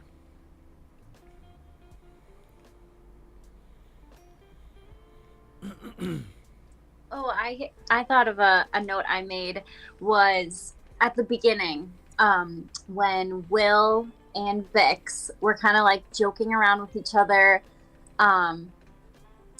when the little love interest lady for Will came over, I feel like Vix, was like, we started the episode with her waking up from this nightmare, super shaken, PTSD, whatever, and then seeing her kind of like interact with these other people, and like, I don't know, just the resilience and the determination to, keep going with life.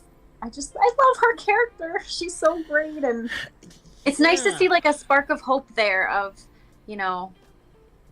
she survived and she's got wonderful people around her who are taking care of her, and she can smile and joke around and tease Will over this girl coming to bring them water, you know? Yeah, there's certainly an element of like the healing process happening in that scene for sure. A huge dose of normalcy for her. Yeah, I don't know. I can't remember the exact line, but I know which line you're talking about. Where she's like something about making sure that you have a life worth living, or something like that. But yeah, no, Bix is the best. Absolutely. Absolutely she is. One of the best characters to come out of Andor. And if Kino Loy survives somehow, perhaps. Also. But yeah, that's largely what I got. I can't think of anything else. I mean, there's also so actually something I was going to say earlier. You know, we talked about how the Empire does these things that destroys these ecosystems, right? Because they want a specific resource, or because they just don't care. And that ties very much into the Force itself, right? Because even though this show is not about the Force, we're not going to see Jedis running around in here, but the Force is the energy field of life, right? The Force is in everything, and it's all around us, and balance in the Force, right? It's all about balance, but the Force is its own ecosystem. So it's a great illustration that what the Empire wants to do is it destroys, it consumes, and it consumes, it exploits, and it destroys. And that's what the imbalance is. So the Empire is just a greater version of what the Sith do, specifically to the Force. Is they see this natural cycle of life, and they exploit, they corrupt, they damage, and they destroy it. And everyone else are the people who need to protect that balance. And that's why we constantly have this imagery of like machine versus nature throughout all of Star Wars. All the good guys, all the rebels, the Jedi, all of it. It's about. That's going to be an OnlyFans A member of chart. the DYAD Squadron. Thank you, Cal. Even the shapes are all rounded and stuff like that. Versus you look at the Empire, it's all machinery. Everything is in stark contrast to it. Everything is right angles that don't actually exist in nature. Like it's cool. I like they've stuck true to that. Thank you, Cal, for being a member for 44 months. How many months is that? I mean, how many years is that? It's less than 4 years. 4 months less than 4 years. Yeah, 3. We have a saying in my family that I was told there'd be no math. Don't ask me to calculate anything. Yeah, that's 3 years and 6 months. We're getting up there, guys. 8 months. Is it? Are you still doing speech therapy? I am. The reason I feel like I'm not as active in this community and online, I guess I should say, is work is kicking my butt. I work in a public school, and it's a scary time to be in a public school, but I'm a speech language pathologist. I love working with my students. This month is one of the hardest. I mentioned to Element, like, I want to be a part of this. I'll do it, but maybe towards the end of the month. It's crazy busy season in the spring. We have a lot of evaluations to see if students will qualify for speech language pathology services, special ed services. So it's a crazy but very rewarding job, and yeah, I love being a part of it. And I was using this same symbol in ASL. Means like same or me too, and I feel like it's become part of my everyday use and communication because it's so helpful and useful. Does this mean anything? Yeah. Does this mean anything? Yeah. I don't recognize it off the top of my head, other than like I promise, but that's just from my own brain. I'll accept it. This is just domain expansion from Jujutsu Kaisen. Well, I've said it before, but it's been a while, so thank you again for what you do in that service, because it is invaluable. I would not be here were it not for me having a speech pathologist when I was young, because I couldn't speak for nothing. It was really, really bad. Well, I'm glad you had a good experience with a speech language pathologist. I know not everyone has those, so it's always good to hear of a good one. And you communicate so greatly now, so well done, and for bringing positivity and amazingness to the internet. Yokudekita. Yeah. I was super quiet. I stuttered. I couldn't say SHs. I couldn't say my Rs. I couldn't say, I couldn't do nothing. I'm still soft spoken, but this is like a great difference. I had a whole series of straws and stuff that she'd have me like do exercises through until my lips hurt, and it's good times. Now he has an Wow. OnlyFans. Just kidding. Also, having done this for so long and having met so many mutuals in real life, it's jarring now to be called Element. Right? I was trying not to use your real name in case. Oh, that's fine. Everybody calls me whatever they want. Some people call me stupid. I don't care.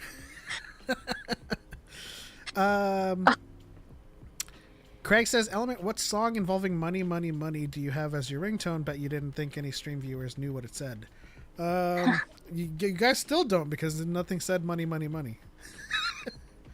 It said red light sign, but we go, which is a song from the K-pop group NMIX.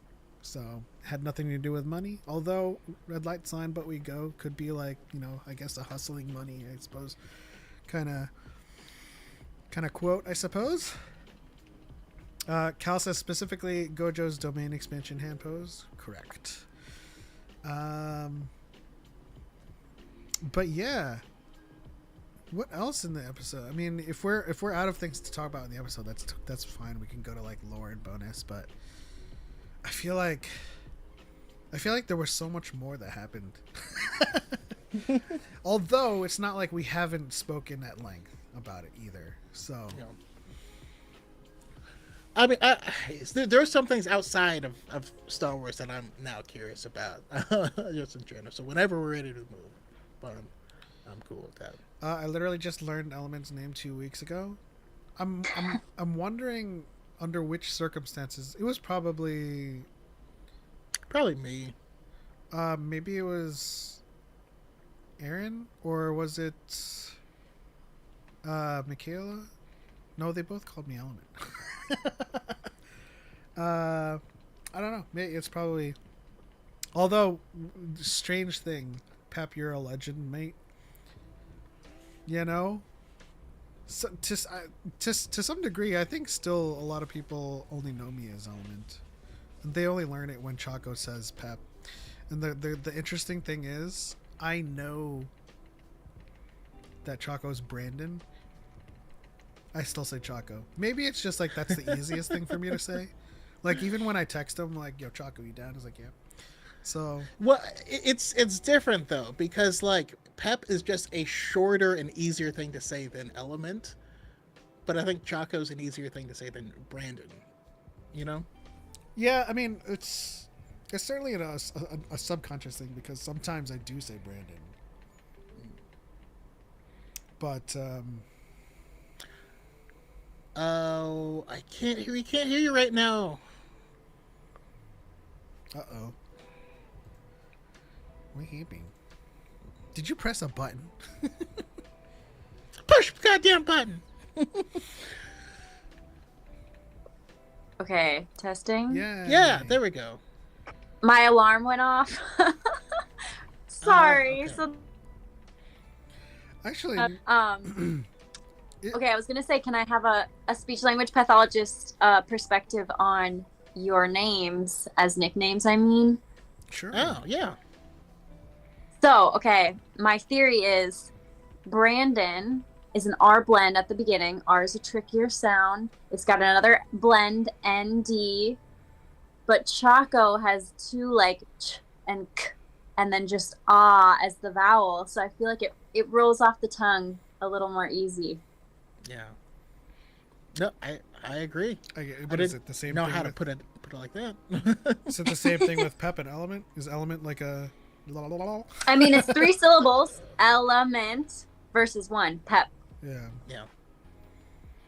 And you got the alliteration of the P, just a vowel eh in the middle. It's easy. I suppose. Though it's difficult for Starbucks still. They keep on saying pet.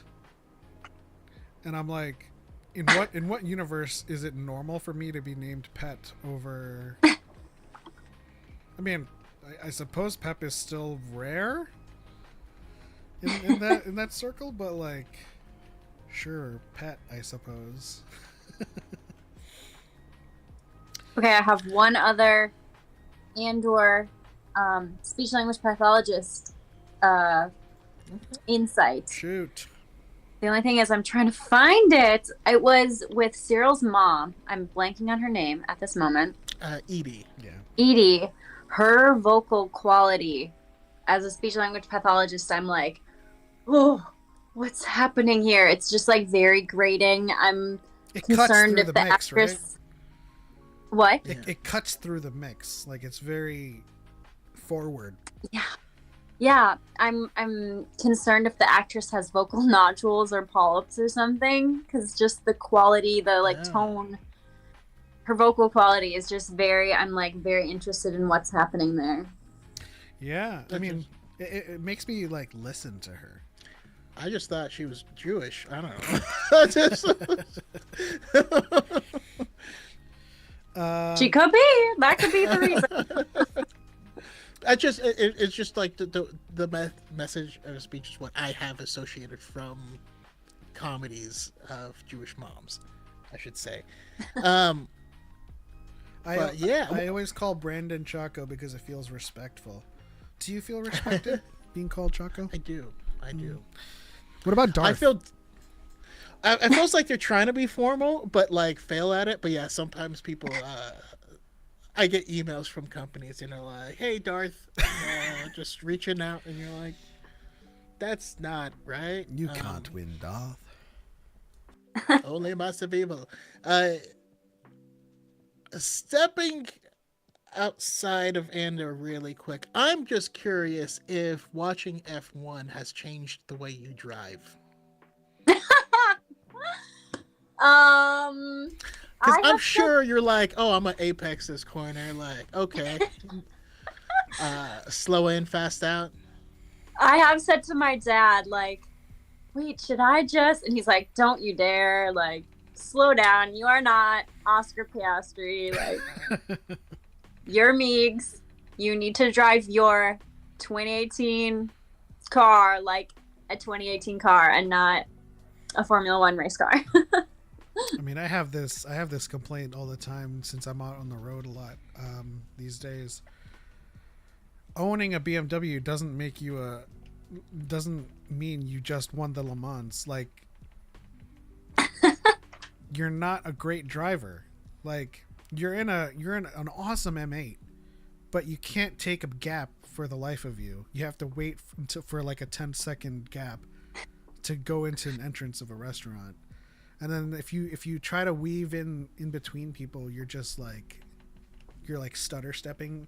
Like, just drive straight. just wait, Are you guys into Formula One? I'm into D1. Okay. Not so much these days. I did have a big interest in it. I mean, I feel like a lot of people have a period of time where they're obsessed with Art and Senna. And the technologies. One of the things I was really big into, I was big into cars and driving,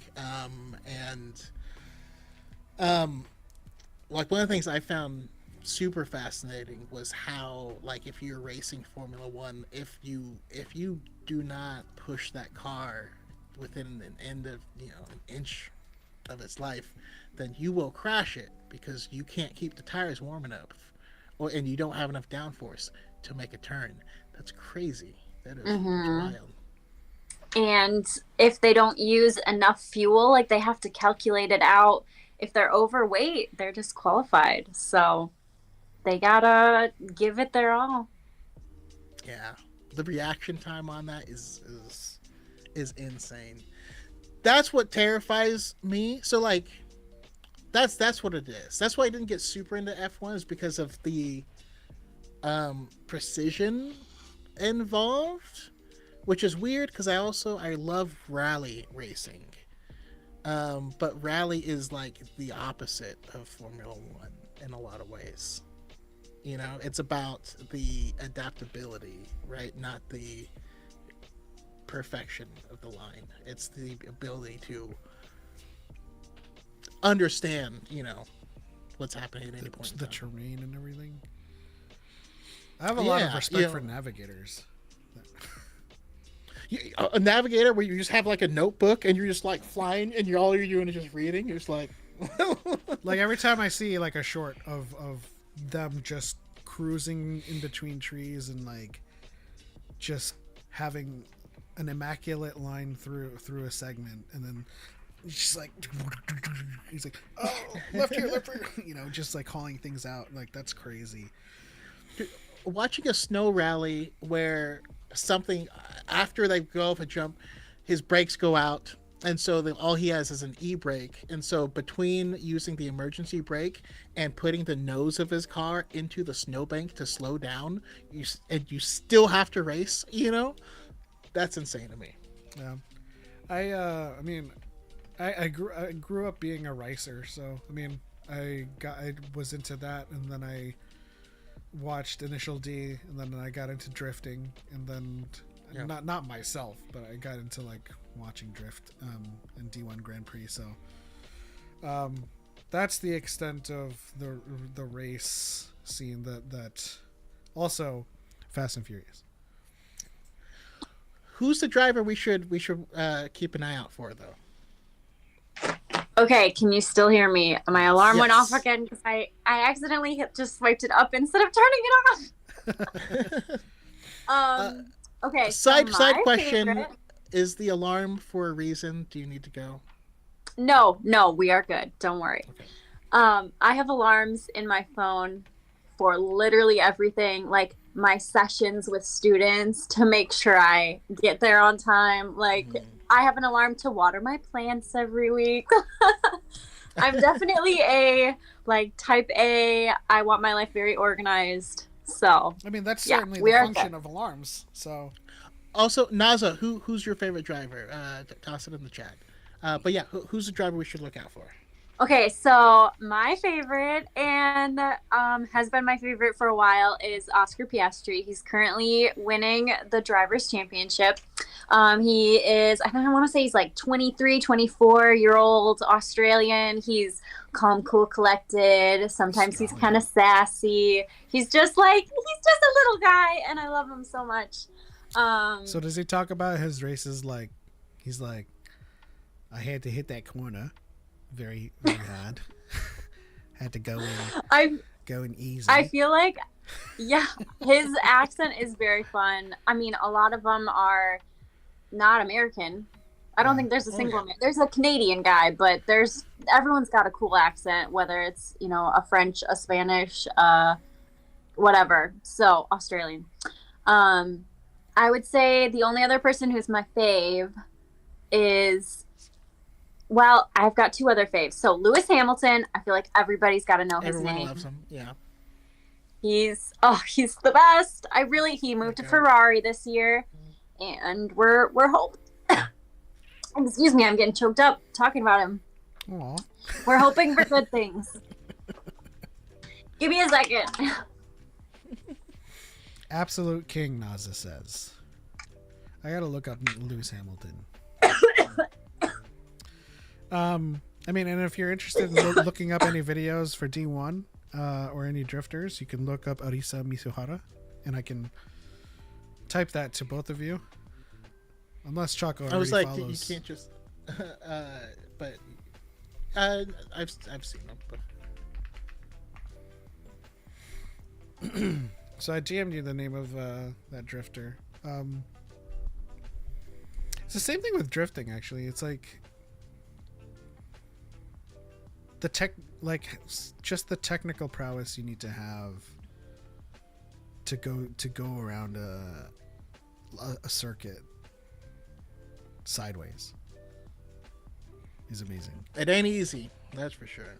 Especially when you watch their run throughs, and half the time they're just sidelining the wall. I'm just like, how do you get back in and just do it again? Because like you really do have to full send to get a really good drift.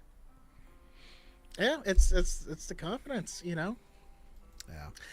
I actually feel like Diego Luna should play a driver in a movie. I feel like he has the vibe. I feel like he has. Oh, maybe he has. Let's find out.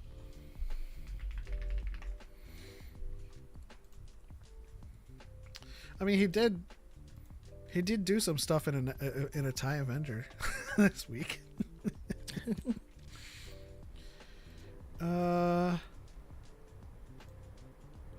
Naza's asking again where to call in. I'm wondering, where did you send the link? So the link is, I mean, I could type it into the talker side. If you open up your browser and go there, Naza.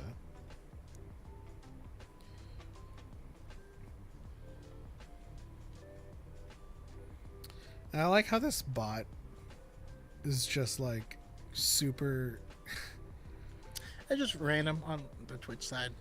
No, it's It is just what it is. super considerate of like instructions. It's like cheap viewers on streamboo.com. Remove the space. I'm like, oh, okay. I wasn't going to. But what else is happening with you guys? I know we have Revenge of the Sith tomorrow. That's gonna be cool. Yeah, but you know, something we hadn't talked about here. I was gonna see if Meegs was into. Where did she go? I'd probably get more water. I don't know. Go where? I guess my message didn't go in because it was a URL. If you go to your browser, if you open up Chrome or Safari and type in DYAD in theforce.com/call, you should be able to call in through there.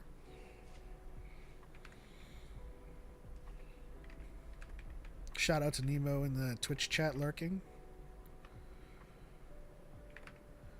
What emote is that?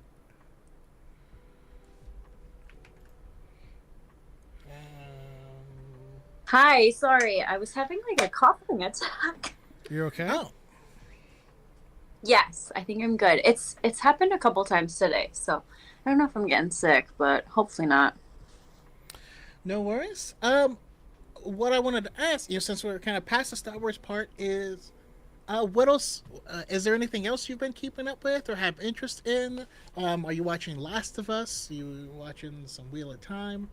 You got anything else going, or is it just strictly students? It's kind of in that era. I did I subscribed to the Formula One TV, so that was like Okay. my big purchase. I actually kind of deleted some of my subscription app things like Netflix, and I actually did Disney Plus as well. So shout out to Pop for hooking me up. No, I of told course. myself I would wait until school's over, and then I would binge watch everything. So I don't have Max. I'm not watching The Last of Us. I'm trying desperately to avoid spoilers, even though I Good have luck. watched people Okay. play through the video game, so I know what's happening. But Do you want? we'll get there. I mean, do you want Max? Here's the thing, I don't have the time. It is Yeah, like it is. There's a lot. There's a lot to watch, and not enough time. I still have to catch up to Wheel of Time. There's so many series that I have like downloaded on my phone just in case I want to put that on. But like, again, there's like something. So ever since I got laid off, I've been doing DoorDash, and every time I put on a show to watch to kill time waiting, that's when I get an order. Yeah. And then like when I'm not, and I'm Now I sitting there- message you the link. and when I'm sitting there for like 2 hours, I just happen to just be like vibing to a book or listening to a song. I'm like, all right, let me catch up to this thing on Netflix. I messaged you, Naza, but you can't do it from TikTok. And then again, when I go back to watching something substantive, I get an order. Here's NASA now. Hi guys, how you doing? You all right? Hello. I'm doing all right. Yeah, I'm really glad to hear it. Are you all right, Brandon? You all right, Pep? Are you all right? I don't know you as well, so I don't know your name. I feel terrible. Oh, Brandon, you mean? No, I said all right, Brandon and Pep. But I don't know the young lady's name, and I feel terrible about it. I feel very rude. Oh, Meeks? Yeah, she'll just go by Meeks. How are you guys doing? You okay? Doing all right. Fantastic. How's life in the United States? I know I can imagine it's quite challenging right now, but It is. Whew, whew, that's a loaded question. Well, I will say. I'll come straight in with the easy ones. Well, I will say it is. Thankfully, we are, for the most part, insulated because we live in California. Surviving, which is important. Yeah. Yeah, California is insulated from a lot of the stuff, but there is. I mean, it's just as someone as a as a student of history, you're just watching things happen, and you're just like, huh, this will not bode well. It very much, without getting too dark, it very much feels as a historian, it very much feels like 1933, 1934, Germany. It's the foundation stones. But anyway, that's a dark subject. What I want to say is thank you very much.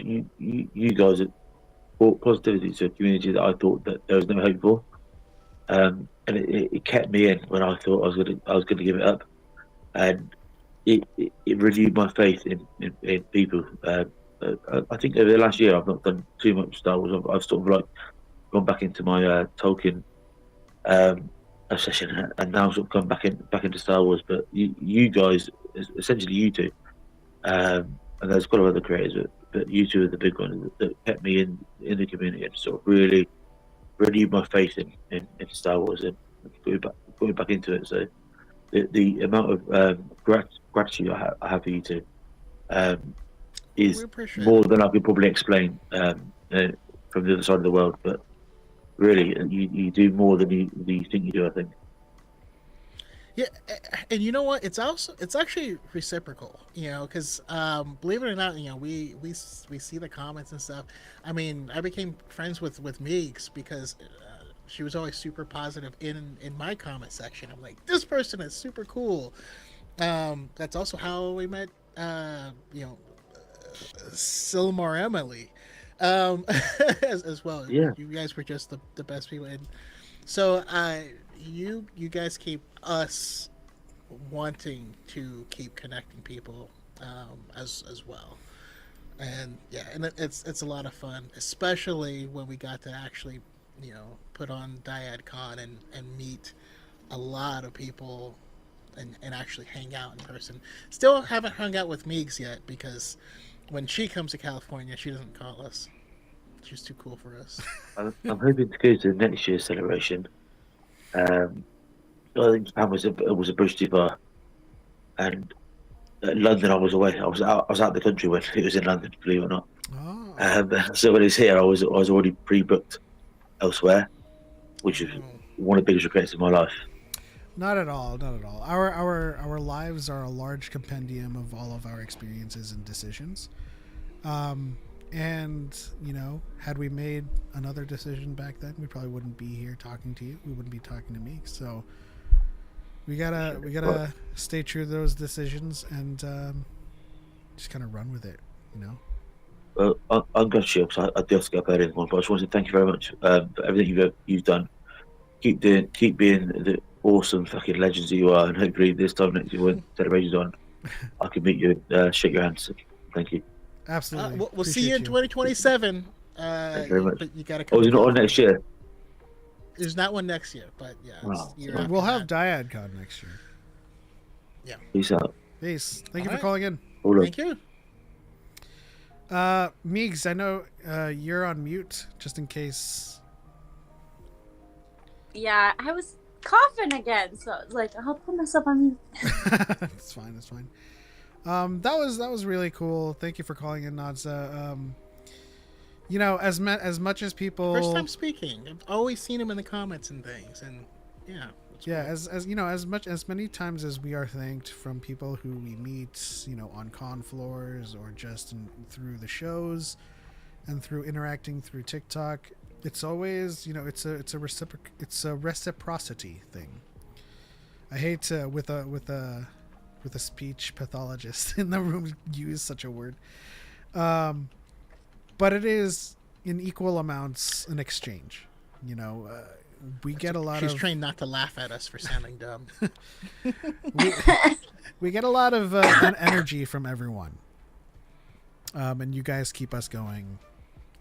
In the same vein that you guys think that we keep you guys going, and don't be afraid to multi-fandom. Right, you don't have to stop something to get into Tolkien. Right, you can be Tolkien and Star Wars at the same time. Though, if you want to be a lore master, you kind of have to choose one because you can't really do both. I've tried. I almost regret it to an extent, just because I mean, there's certain things I didn't watch until like 2 years ago. You know what I mean? Because I was putting all my eggs in this basket. So yeah, I mean, I do have my like fledgling Legendarium Bible, but it really does it pales in comparison to my Star Wars Bible. But it's also like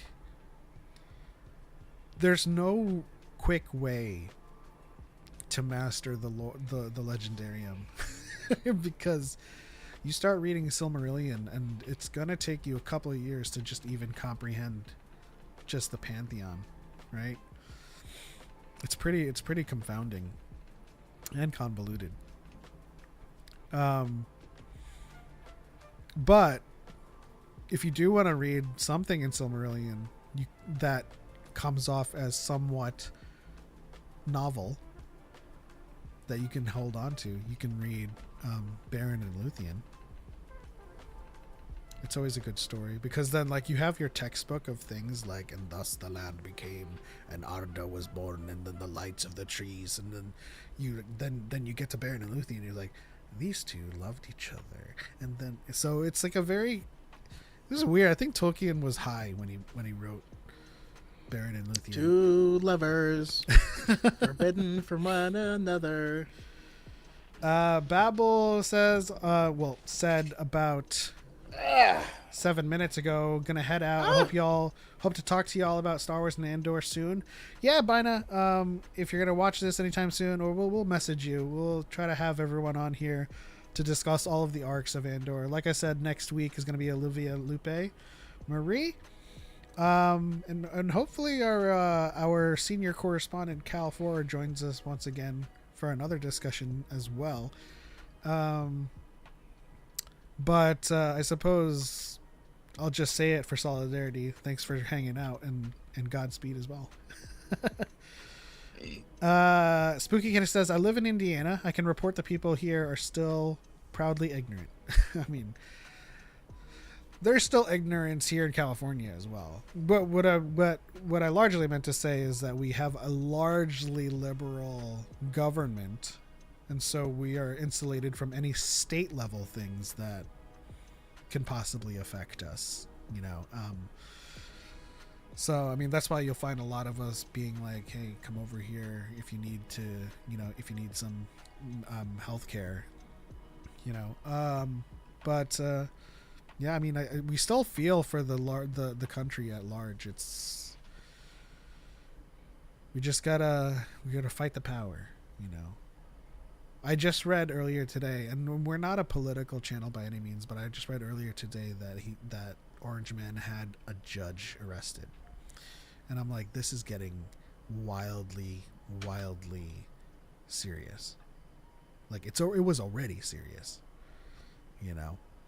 But when you start attacking news outlets, the freedom of speech, and weaponizing the government against like branches of government that's supposed to exist for checks and balances, it's a scary thing to think about, you know. I'm gonna read Nemec's manifesto. Cal says, hack the planet. Yes. Meeks, have you seen the 1995 Hackers? I have not. I feel like you should add it to your list. Okay. Will do. Angelina Jolie's in it. You don't have to add it to your list. Hey, Watch it if you want, but it's one of the cult classic movies that, you know, you'll love it or you will hate it. It's not a recommendation I toss out. listen, it's the same kind of like, it's the same energy as Fast and Furious, right? It's a guilty pleasure. It's a whole ton of like stupidity that you were just going to forgive for the sake of just enjoying the stupidity. You know? I'm just saying, you know, when yeah. Also, a moment of silence for early 2000s Angelina Jolie. also in the vein of names, how do you feel about being called Meeks against your name? I love Meeks. It was actually I think it was a middle school or high school nickname, and then I'm struggling here. Sorry. So when I came to the internet, I said, let's use a nickname. Yeah. So I love it. So, in the same vein as the other Meg, you guys seem to have something for the double letter Stoobs. It's Meeks and Stoobs. My mind went to Magic with Megan, and I was like, what does she have? But yeah. Yes. I mean, Megan Stoobs is, I don't know how she got her nickname or her username, but she is also such a cool person. Yeah, we gotta get her back on. It's based off of her last name, but Okay. she recently got divorced, so I don't know. Stubbins? I don't know. Anyways, where did Stubbins come from? it's close. Anyways, I think that's roughly all we got. And Cal? Well, can I just say thank you guys for having me, for telling me to come on and hang out and talk Andor. Oh, absolutely. It's always a pleasure.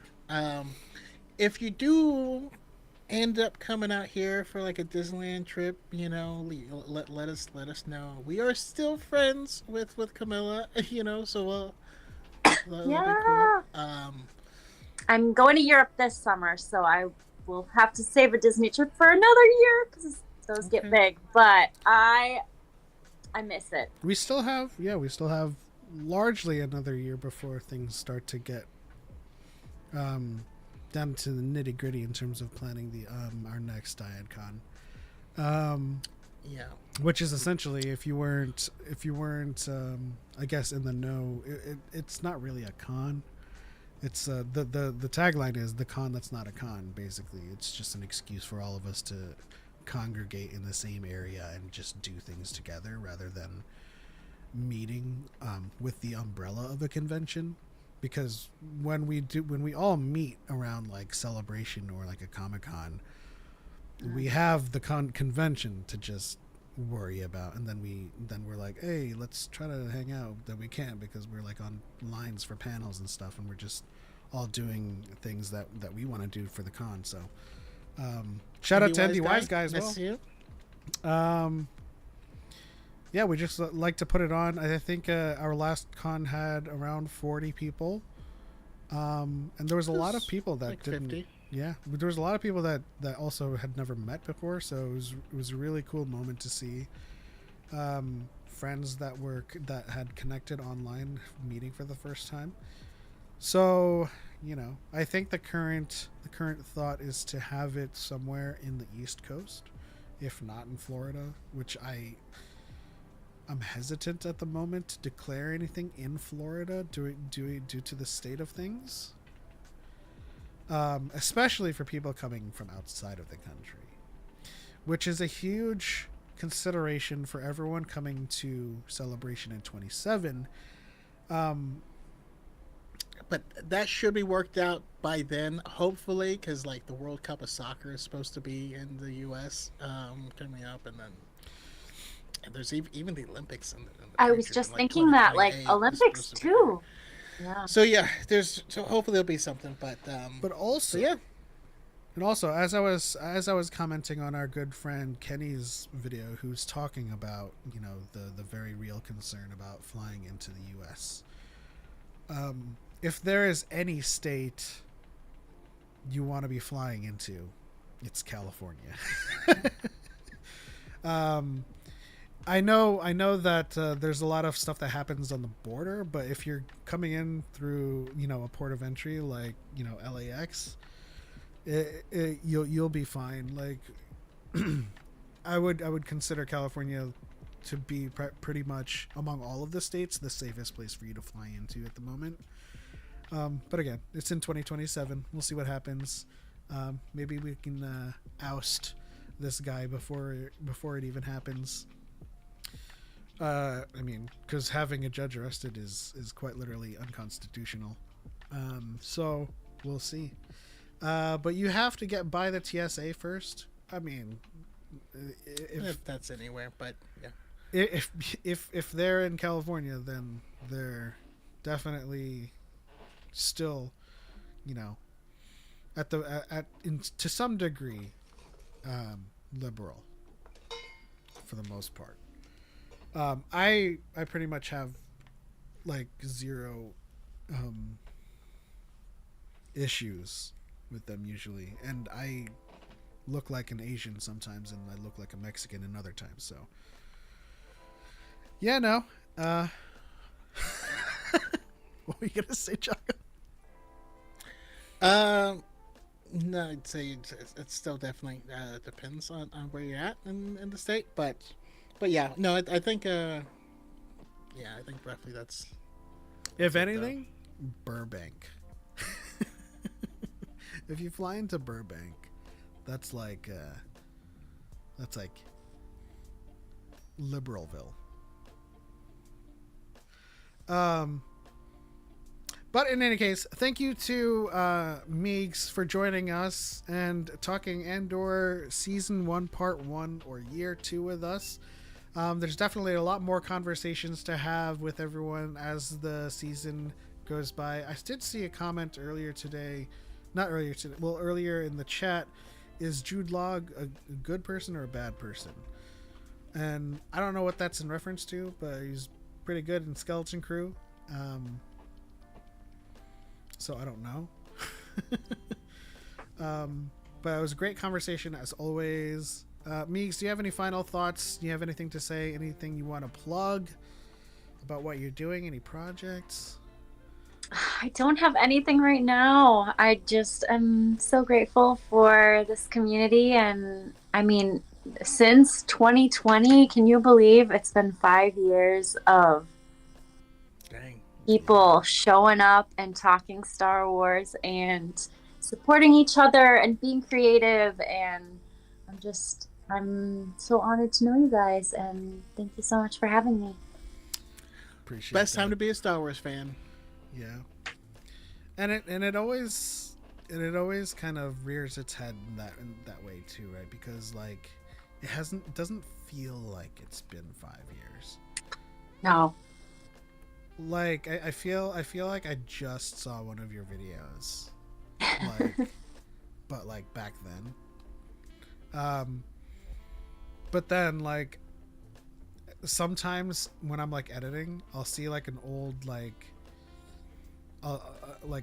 old A-roll from like the first episodes of DYAD. I'm like, God dang, that was rough. Some old videos of mine when I was sitting back more and had like different posters. My set was different. It has been quite a long time. And I want to thank everyone that has not only been with us for these past 5 years, but everyone that's rolling with us now. Spooky Kitty, I know that we've just had the pleasure of having your presence on the show for the last couple of months. ND Wise Guy is another one that's been the last few years. We just got to keep on going. We're going to keep on fighting the good fight. We're going to keep on talking Star Wars and then some, you know. My ultimate goal with this channel is to just be a fandom channel, but Dyad in the Force will always remain at its foundation a Star Wars channel for sure. Choco, any final thoughts? No, we're all good.